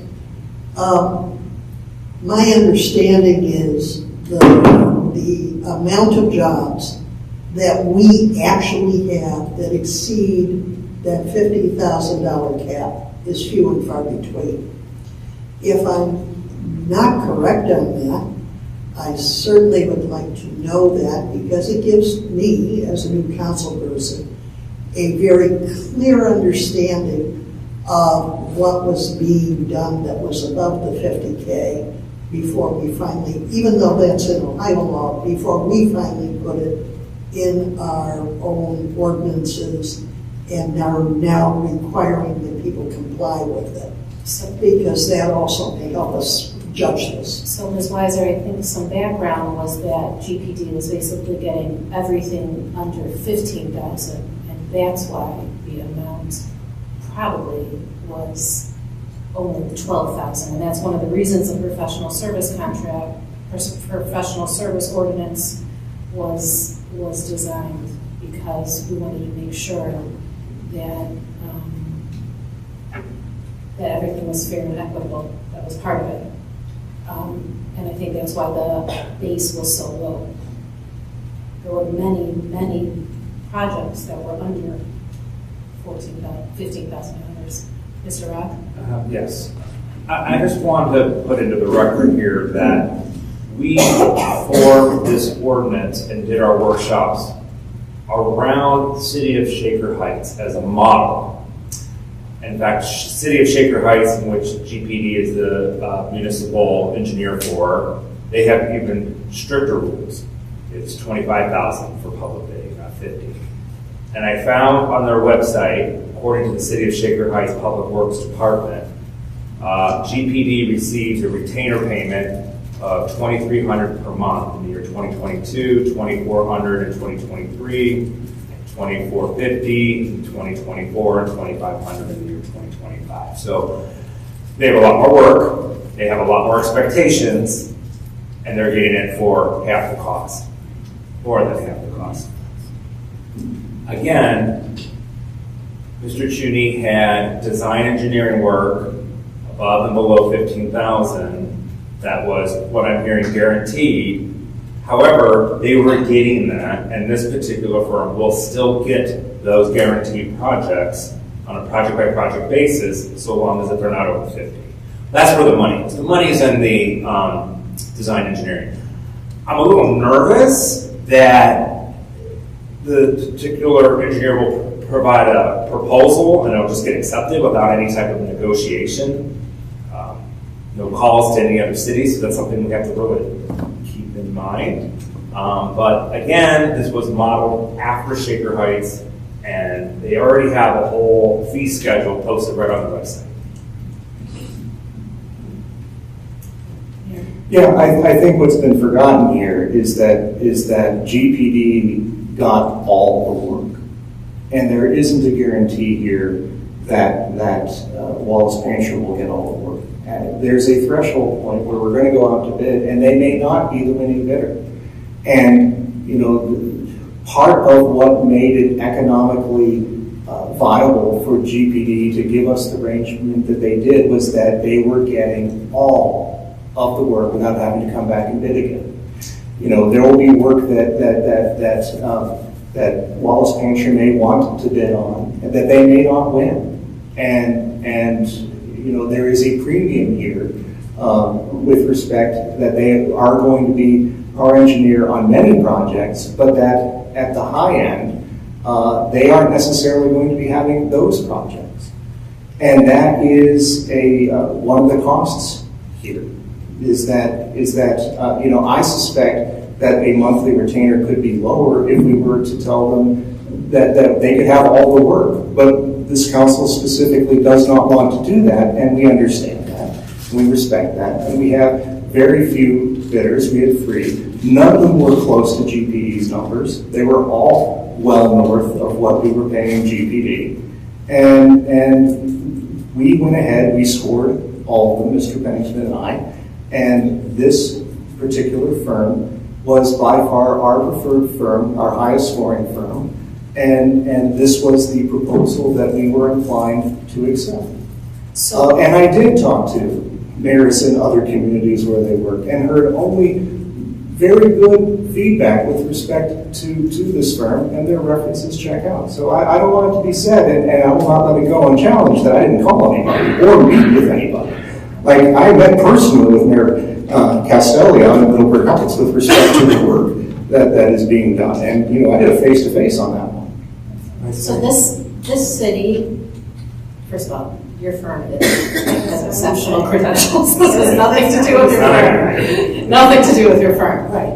This city has a project over $50,000 maybe once every 3 years. So we're talking about low-hanging fruit here. Mr. Rock. My question is, since you did say that you got numbers north of GPDs and the other firms, what were their numbers? So we have something to compare I didn't bring all the proposals here, but everybody was much closer to where Wallace Painter is versus where GPD was. We were going to be paying, you know, considerably more no matter which of the 3 we went. So they provided a fee schedule then? Well, like Mr. Bennington said, one of them was, like, I think, strictly hourly. So that's hard to compare because we would have to sit down and go through all of GPD's work, and some of that is you know, was included under a retainer. And we don't necessarily have readily available each and every item that Joe did. I mean, there were things that Mr. Chingy did that he just did because it was part of the retainer, and you know, except for the fact that it was done, we have a list of what those items were. You're supposed to do with part of the retainer. That's what the retainer for. So maybe it's a one-time retainer, and that's what we also did with Mr. Perhaps if we table this, you can come back with us what the other fee was, since you don't have a regular. Well, this is our nominee, so even if I give you that additional information, that doesn't change who the nominee is. I'm not here to give you 3 different engineers to choose from. I'm giving you one. This is my nominee for city engineer, and you can give them an up-down vote. If we don't approve a city engineer this evening, that's going to delay the budget even longer because I need to get to work immediately with Ms. Monty with regard to items that will be going into the budget, like our roads program. I don't want to wait another day to do that, and I don't think you want me to either. And this contract is good for a year. If we don't like this in a year, we can say thank you for giving us a try and vice versa. We'll go in another direction. I think we're going to love what we're doing here. Hold on a second. It gives you the opportunity to say no in a year. It does not give this body the opportunity to say no in a year. It's stated in the contract here. It says by the mayor. So if you're going to hold us and the taxpayers hostage for $72,000, so we can have a contract. So we can have a budget, which we're supposed to have anyway. I'm going to go back to the taxpayer and say that's what we decided to do. I would say we table this. I think we should at least get a proposal from the second best team. Find out where we're at, what's market and appropriate, and if it is market and appropriate, great. And if it's not, then we know. And this is simply not how it's done. We This took is our exactly best. how it's We took our best firm. We negotiated with the best firm. If we could not come to terms with this firm, we would have then and only then gone to the number 2 firm. I'm not going to go to the number 2 firm. I did negotiate. Thank you very much. Okay. I'm not going to go to the number 2 Yeah. firm and ask for them to write up a contract and then bring them both to you like a Chinese I'm menu. taking We had to go control that far. of the meeting right now. Okay, very good. Let me ask the engineer a question. Is there any room to negotiate this contract further with your associates? Well, I would have to take it back to my bosses. I mean, we did talk, we did ask questions, and we did get feedback from Mr. Cheney about some of the stuff that is in the retainage, like how many plan reviews does he do? How many this does he do a month? How many phone calls does he take? So we did work out a itemized average of how much time we would be putting into the city work. So our number didn't just, we didn't pull it just out of the air. And our hourly rates are also listed in there if you wanted to take a look at it. So I can talk to my boss, Kim Kerber, and we can go back to the company, Dan Wallace and Brian Pancher. And we have a COO that is very instrumental in our contracts, Frank. So I can talk to Frank Ridge and we could see what we can do.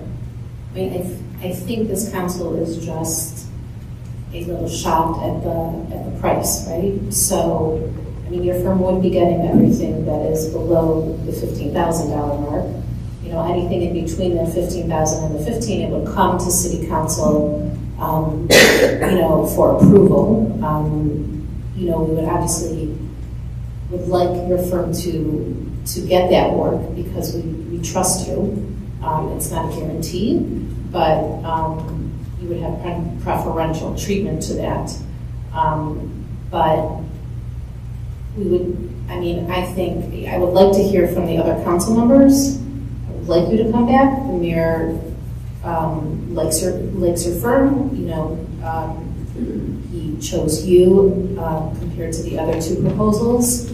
I think if there could be some flexibility in that proposal, it would be comforting to council, and we would be more comfortable to make that decision if there could be some flexibility and the number comes down. Are there other comments? Does anybody else feel differently? Yeah, Ms. Marshall? I agree that if there's some flexibility involved, then I would be willing to entertain as well. Otherwise, I would like to see the other bids. I feel like this has nothing to do with you all. We should have seen those bids before we saw you all, period. We should have seen those bids so that we can make an informed decision. As it stands now, if there's some negotiation involved, then I think that it would be worth entertaining. But I don't think it's wise to just accept it as is. Ms. Weiser? There are times when I feel like the adult in the room. I think sometimes council gets surprised by stuff. And unfortunately, it plays out in front of the people that we got surprised by. And it shouldn't. That should have the additional information and perhaps a discussion of this because of the fact that we were jumping significantly per year. Probably should have happened between the mayor and council before I sign this contract. I understand fully that there'll be an increase.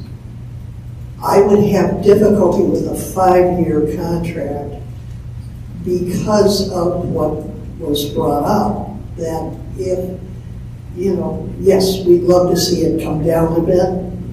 If it came down a bit and it was on a 1-year basis with a potential that if it came to council for renewal, we could renew it, then probably happy camper to just make sure, because we're entering uncharted waters with your firm.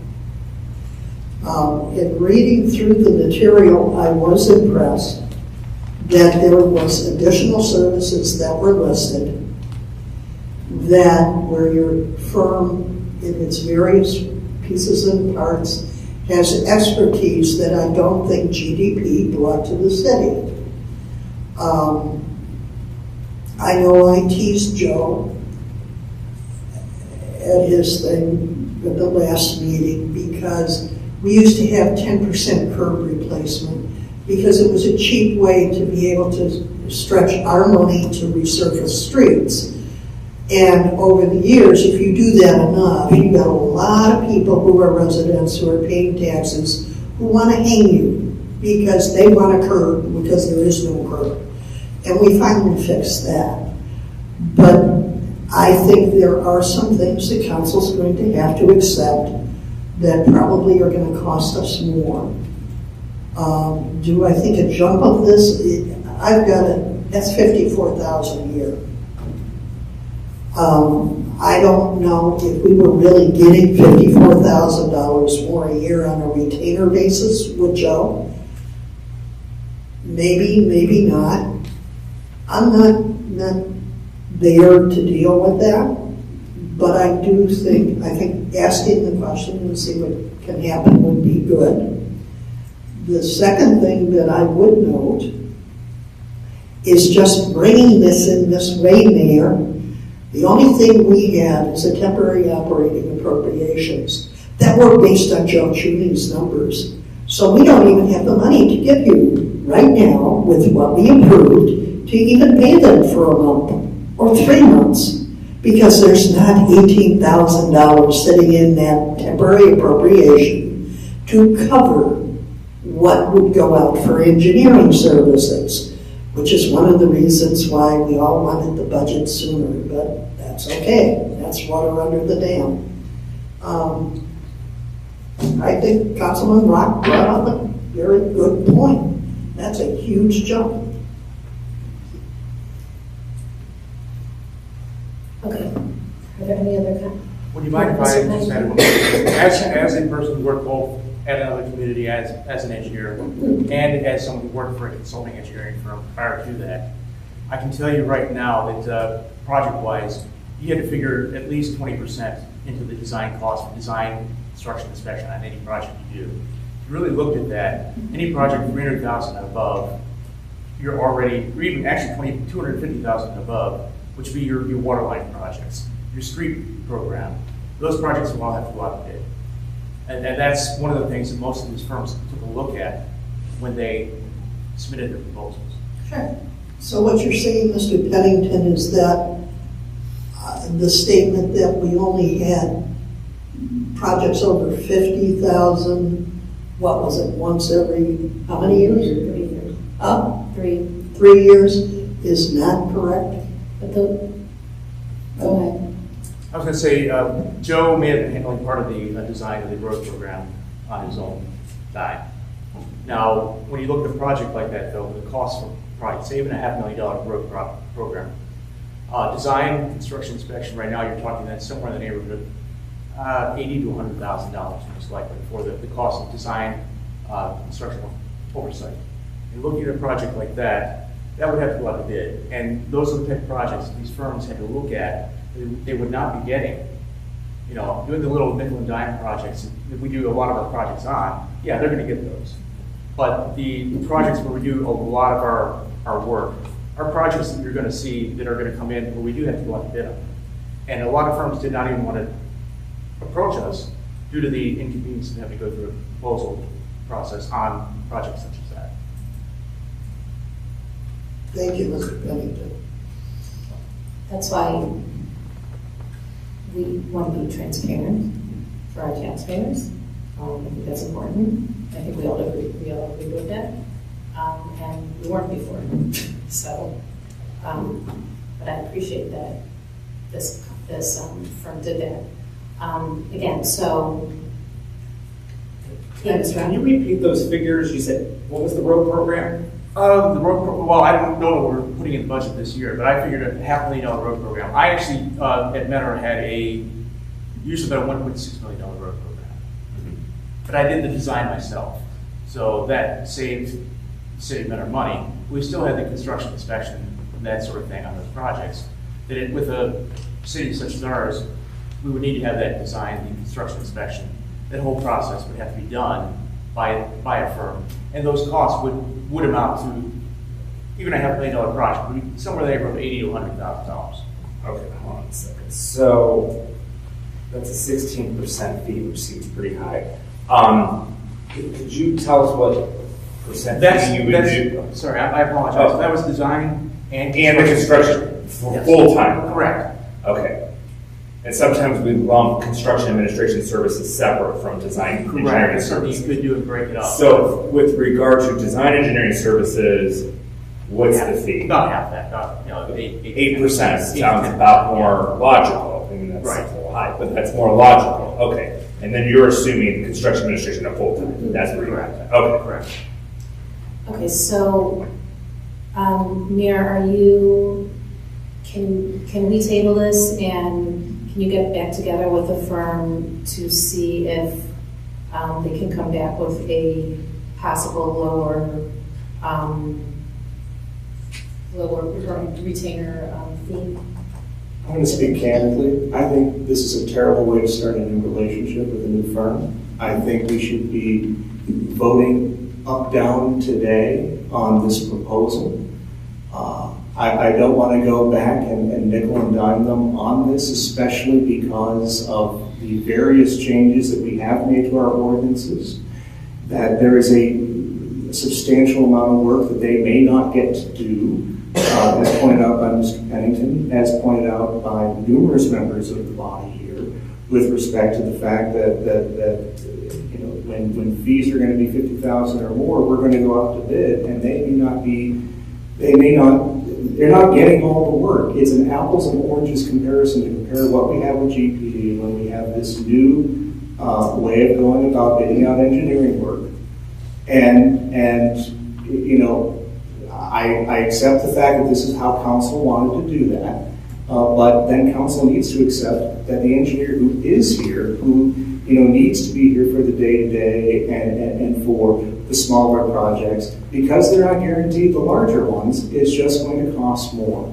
And everybody who bid costs more, but the difference here was that Wallace Pancher was head and shoulders better than the other two firms in all sorts of ways, including the fact that they are leaders in environmental, and they have the landscape architecture portion. Their designs, oftentimes civil engineering is a block that is built. And we often talk about civil engineering as, when we see an ugly, hideous, brutalist building, we will often joke, oh, that was a civil engineer who built that. This is not that firm. This is a firm that's going to build beautiful things for us. And everything that they're doing here is worth it. And they have my full confidence. And I think we're insulting them to do anything like go back and have them bid against themselves. We should have an up-down vote tonight so we can get Ms. Markby to work tomorrow. So I actually think they're going to do the work. I actually think that we are going to approve them. I think that originally you did them a disservice by not negotiating with them. Because when I get a new vendor that is going to be a long-term partner with me, I negotiate up front with them. That's how you do business. That's how you build partnerships, and that's how you build relationships with people. You did them a disservice by coming to us and giving us this contract. There were other things we took out. We also didn't see, excuse me, I'm talking. Very well. We also didn't see the other two bidders. Okay, so we did not receive all of the information to make an educated decision. So if you don't ask, the answer is always no. I think we will be able to work with them, and I think we will be able to get an answer. It could be that it comes back the same, but you know what? I bet you it won't be. So I am going to make a motion to table this. I hope that we can come back with a great relationship with them. At the next meeting. I hope that you can have a meeting with them within the next 2 weeks. If there's a second, and then we can have comments afterwards. I'll second. I work for the taxpayer, the resident. I don't work for companies. So I want to get this number right. So I'll second tabling it. Comments, Ms. Weiser.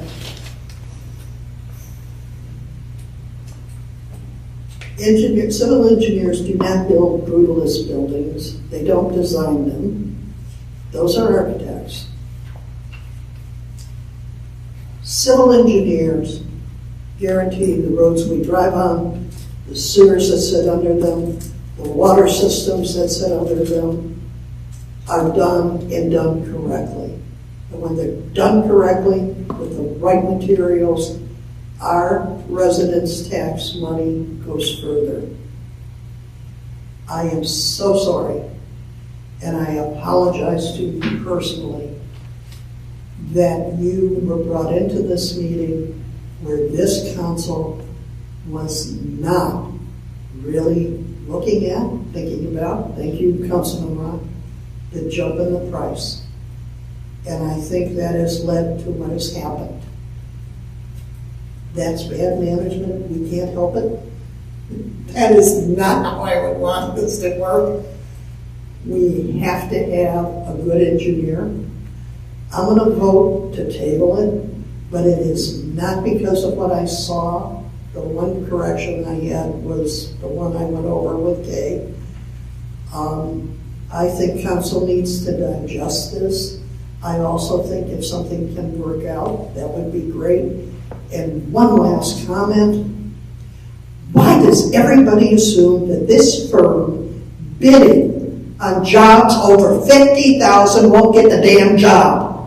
If they are good enough, they can bid on it and they can walk away with the work. If what you say to us, and if what we read, and if what I've heard says to me that your firm is that good, you know you can bid on these things and beat somebody else. Because if you're working in the city, if you understand, this is a city that goes back, we're an inner ring suburb. You know the junk we have under our streets.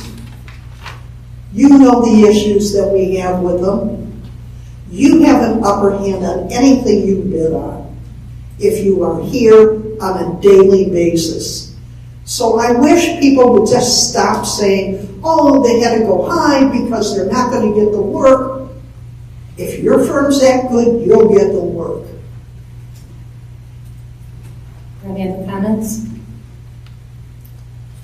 Mrs. Thomas, will you call the roll to table? Mr. Key? Nay. Mrs. Sachs? Aye. Mr. Cooley? Aye.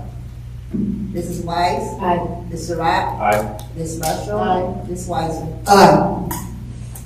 Okay, thank you. Agenda item F, override of Mayor's Veto Ordinance 2023-83, authorizing the transfer of funds from the General 33 Fund 100 to the Community Improvement Corporation CIC Fund 800, and declaring an emergency. Mayor Brennan. Actually, My comments are in the packet, thank you. Okay. I'll be all right. Twice. I will make a motion to override the mayor's veto. Is there a second? I'll second. Are there any comments? Yes, Thank you. I have some concerns.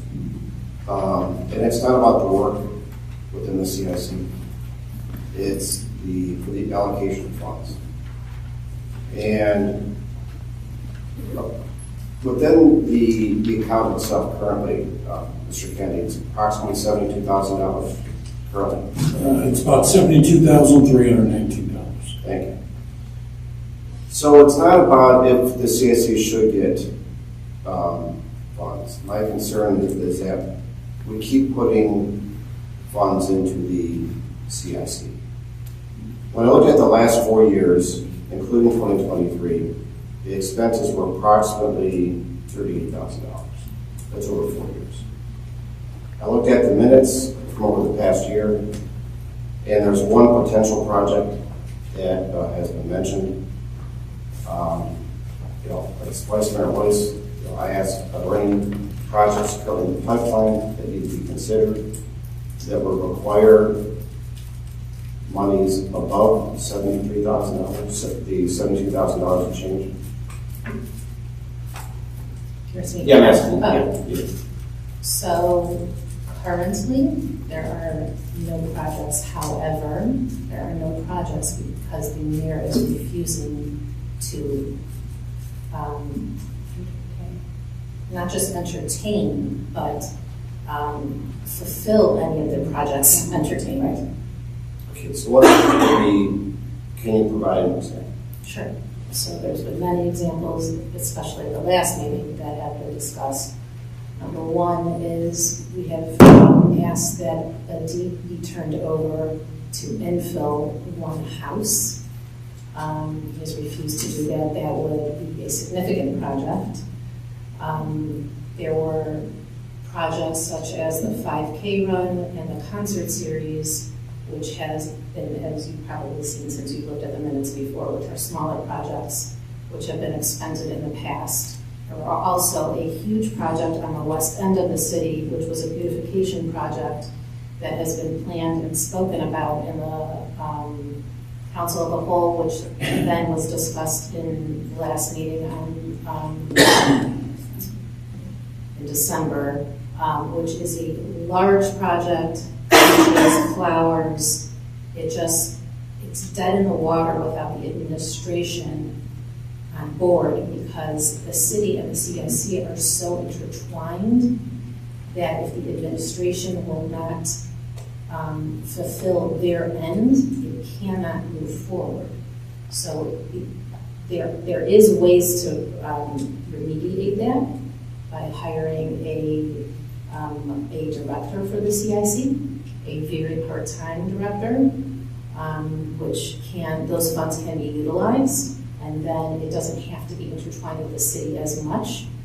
But those are just like the tip of the iceberg kinds of things. So the mayor is, at this point, not allowing the CIC to move forward. Well, my concern is when you say like flowers and benches, why can't that go through the city? Why does that need to go through the CIC? Why not through a service department?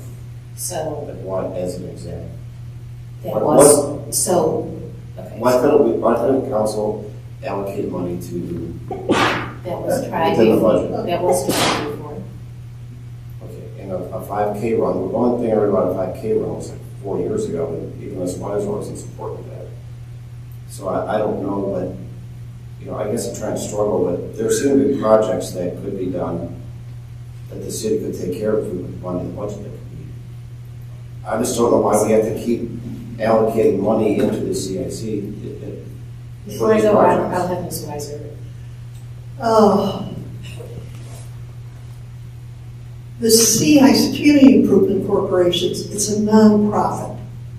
Because it's a nonprofit, it's able to go out for grants that the city can't get and do things that the city can. Right.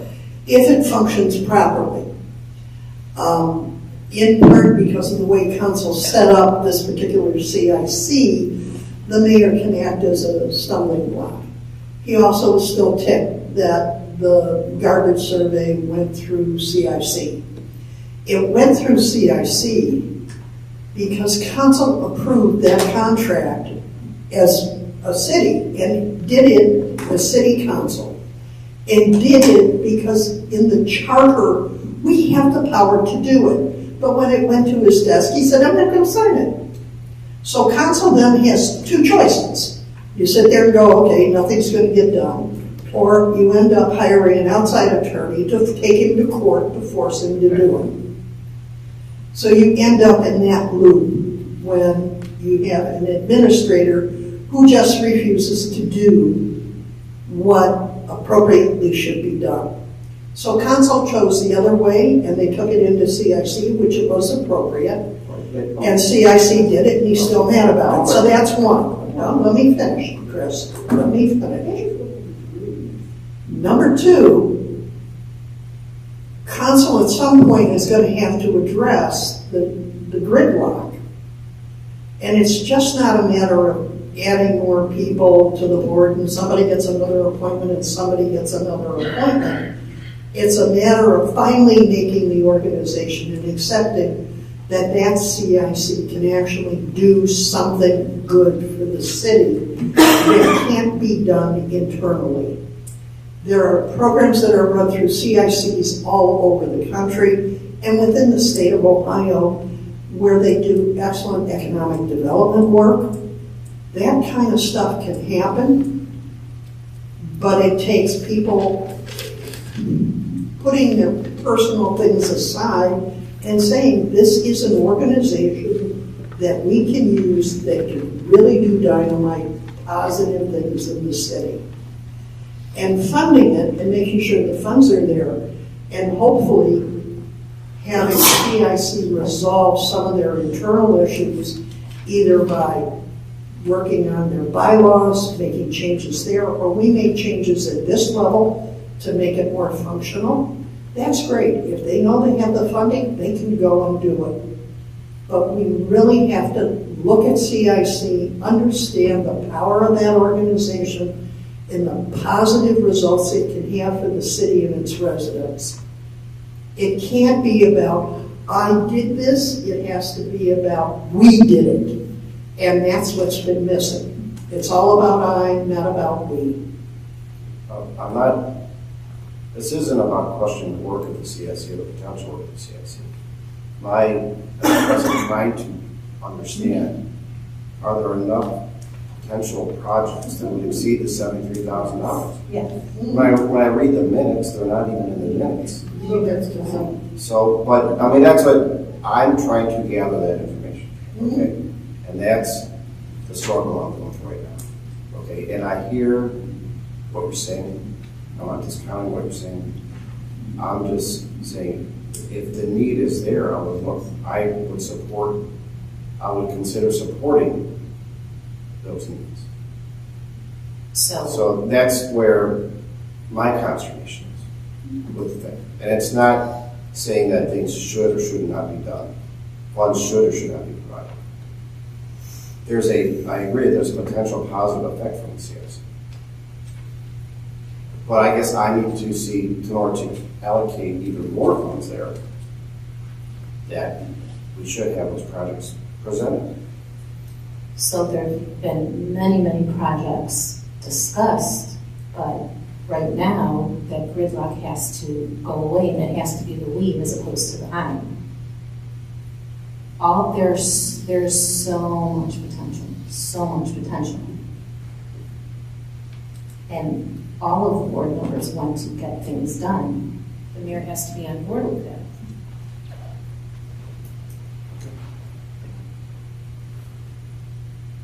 Are there any other comments?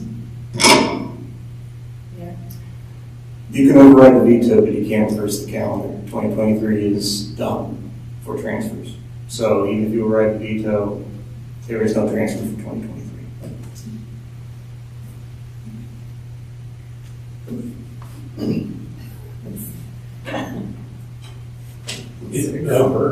It would post in this year if the transfer is approved, and it would have to be included in the permanent budget. It was encumbered, wasn't it? No, not the transfer. So council would just have to put that in the budget, correct? Correct. It wasn't in the, Mr. Kennedy, it wasn't in the, because it was posted, because it was approved in the last council meeting. I don't post the transactions till they're signed off by the mayor. Same as a contract, to encumber a contract. Okay, so council would have to put it in the budget, is what you're saying. Okay, so there's a motion and a second. Are there any other comments? The motion is to override the veto. Yes. Ms. Weiser? I have one other question. Mr. Kennedy, you said you do not post it until the mayor signs off on it? Correct. I have to send a signed copy to the County Budget Commission. Okay. So if we pass this again, are you signing it, Mayor, or not? No, I'm not signing it. So just to clarify the point, There have been instances in the past where the mayor has not signed an ordinance, but the ordinance has gone into effect. I think what Mr. Kennedy is referring to is, by operation of our charter, the mayor has a right of veto.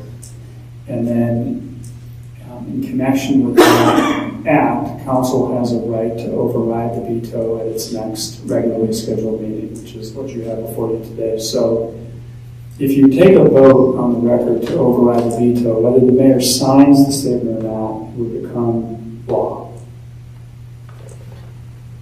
Thank you, Mr. McConville. But I think what I was asking is, as long as that's law, are you transferring the funds? But the date that it becomes official, then I can make the transfer. Okay. You don't have to have an additional sign-off from the mayor to do that. I will refer to the law director as when he would tell me that it would be officially to be recorded, then I would record it and send it to the county. Thank you. I just want to make sure if we do this and it becomes law and we appropriate it, that it will happen and we will not see another, we did it, but oh, we never got it, he never approved it, so it can't happen. That's all I want to make sure. Thank you.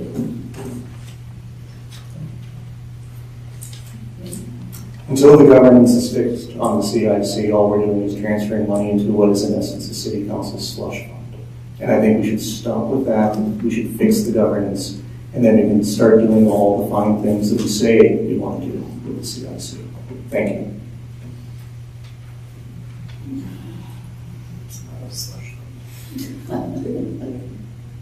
If we could remove the blockage of the person that refuses to allow anything to move forward, it probably would be doing stuff it could have done last year or the year before. It has taken time, it took energy, it took working through all of the bylaws, it took making sure there were protections for the residents, that when things would be done next to their homes, that they would at least get notification. Those kinds of things at least got cleaned up over the past 2 years. The vehicle is there, the blockage is the problem. And it's not the council members that are around it, or the resident member. It's time to move on the road. Mr. Key? Aye. Mrs. Sachs? Aye. Mr. Goody? Aye. Mrs. White? Aye. Mr. Rock? Aye. Ms. Marshall? Aye. Ms. Weiser? Aye. Thank you. Agenda item G, override of mayor's veto or ordinance 2023-86, amending ordinance 2023-10 to increase the compensation of the vice mayor for the term beginning January 1st, 2024, and declaring an emergency. I will make a motion to override mayor's veto of ordinance 2023-86. Is there a second? I'll second. Any comments? Mr. King? Thank you, Vice Mayor. I just have a question for Mr. McConville. I know we already have asked for guidance from the state on this matter. Is this complicated at all further because the Vice Mayor is now in her term? Well, that is a fact that we'll have to build into our fact pattern when we ask for an advisory opinion. How I think we'll be applying to the Ohio Ethics Commission, how they will interpret that fact, I cannot say. But yes, it's conceivable that it would be an issue. The legislation has been written in a way that prevents the finance director from making any payment in addition to what is currently authorized to the vice mayor until a permissive opinion is rendered by the state. So the way this legislation, as it was originally adopted, is written, you're protecting against any risk of an ethics violation. Thank you for that clarification, Mr. McConville. Mrs. Sacks, do you have a question? I just have a follow-up question, Mr. McConville. Since this ordinance was passed in 2023 by the, I guess, previous council, will that hold that this was passed? This is just a matter of when it becomes law. I can't predict that. I don't know how important a fact that is. It certainly will be incumbent on the city in presenting this, that we walk through the legislative history, which now includes an adoption and a veto, and perhaps subsequent act by council. That will have to be disclosed for third-party evaluation. Any other comments? Yeah, Mr. Green. I'm worried we're being in this conundrum regarding this.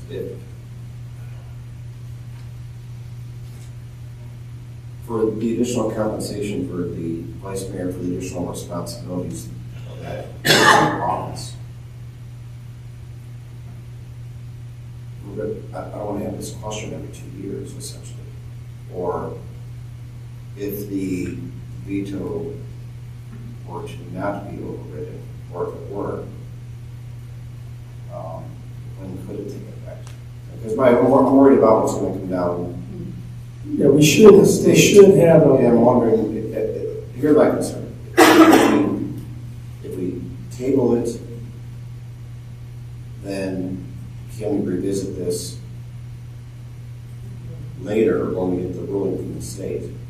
If the state comes back and they say, no, that you're in term, then unfortunately, and it's feel like we're kind of in this catch-22 type situation, Well, it is, and it's a quirky situation because the vice mayor is a position that comes up every 2 years, and it can be related to a person who is just beginning their term, or to someone who's in term, the middle of the term. And so it's never going to be entirely clean, in my view, to grant a vice mayor a raise. And that's part of the argument to the state is, this ordinance was passed at a point in time that was prior to any nominations having been made and any vote having been taken by this council as to who the vice mayor would be. In terms of timing, we should have, an answer back within, I would say, the first 6 months, if not sooner, of the year. If the answer is no, we really have to kind of go back to the drawing board and try to figure out what we can do to address compensation for the vice mayor. But I can't really be any more specific than that because it's a quirky set of facts. So best case scenario, if the motion were to override the veto and the state were to come back within 6 months approximately and say yes, because it was approved prior to the term beginning, there's no harm, no foul. Well, we're not going to be in a no harm, no foul situation no matter what, because the way the ordinance is written, the finance director cannot pay additional amounts to the vice mayor until we have clarification that this is not an interim pay raise. If they view it as an interim pay raise, there will be no additional monies paid, and no monies will have been paid at that point in time by the terms of the ordinance. If, however, we get a permissive opinion that says this is not an interim pay raise and you may pay this amount pursuant to the passage of the ordinance, those payments would then commence and they would be retro to the beginning of the year. That's the way the ordinance was written.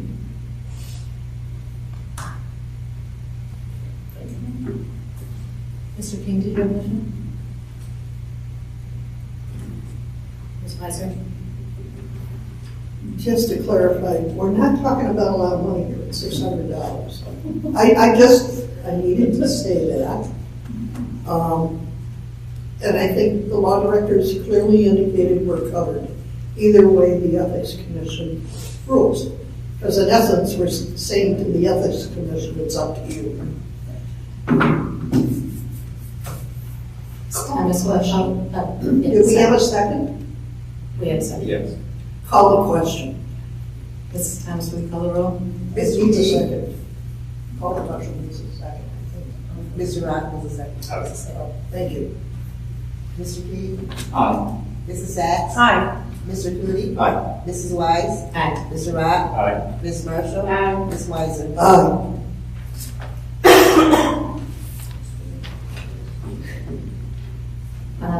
Okay, we removed agenda item H, agenda item I, with ordinance 2023-74, amending codified ordinance section 452.99 entitled penalty and declaring an emergency, and second reading. I hope everybody received the updated second time correction. Were there any questions we did? Mr. McConville? I do have one additional comment that was brought up by the mayor and related to the dialogue that occurred at the last council meeting. As you may recall, Chief Rogers indicated to council his preference that this measure not be adopted on emergency. And so, and the reason for that was he wanted some additional time to make sure he had all the paperwork in order and that both his officers on one hand and the court on the other were fully prepared to receive each and every parking ticket that is issued. So if council's inclined to meet that request from Chief Rogers, we would need to make a couple of amendments to the ordinance. One would be to remove the emergency clause from the title. And then the other would be to change the language of Section 4 to remove all the language that's currently in Section 4 and to have a sentence that simply says, this ordinance shall go into effect at the earliest time allowed by law. So I guess for purposes of ease of the discussion and with the Vice Mayor's forbearance, I would ask, is there a motion to amend the title to remove the emergency clause? So moved. Second.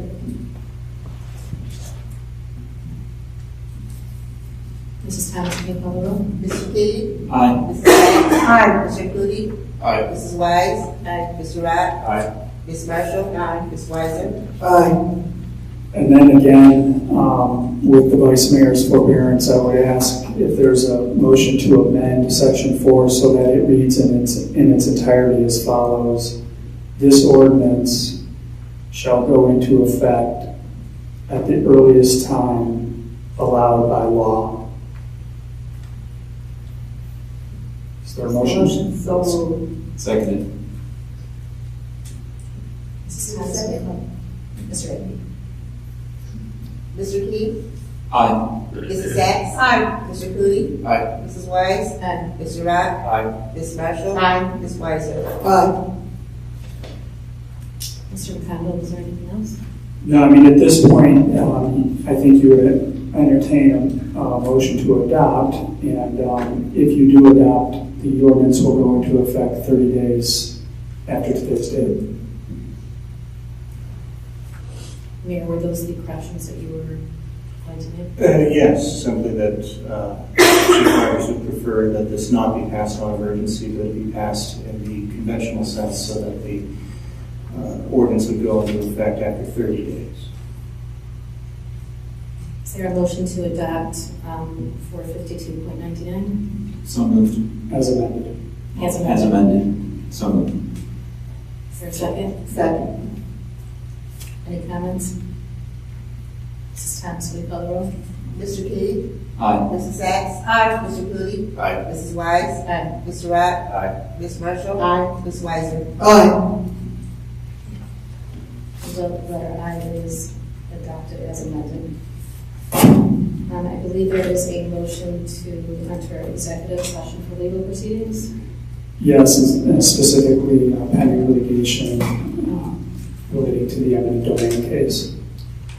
So can we make that motion and go into executive session after the have committee meetings? Yes, we typically entertain the motion at this point in the agenda, and then we actually go through the remainder of the agenda, and then we conduct the executive session at the end. So is there a motion to enter executive session? So moved. Second. Mr. Key? Aye. Mrs. Sacks? Aye. Mr. Goody? Aye. Mrs. Wise? Aye. Mr. Rock? Aye. Ms. Marshall? Aye. Ms. Weiser? Okay, we will talk about the reports of standing committees and taking action thereon. Building and housing. At the moment, no report. I'll be having a doodle set up for our next meeting because although we normally meet the second meeting before, services had scheduled a meeting then, and I'm waiting to hear back for that hour, whether she can take a 2 hour to a 1 hour. It is. It's 1 hour? Yes. Okay, so we're gonna. Spoiler alert. So I said, okay, services will meet then, but I'll doodle because we have some things on the book. We have to chase permit fees and a couple of other things. Community outreach, Mr. King. No report. Economic development, Ms. Morrow. No report. Finance, there is no report right now. Recreation, Mr. Cooney. Again, for the Recreation Committee members and council and others, be on the lookout for a doodle poll for the next recreation meeting, hopefully in January. Safety, Ms. Marshall.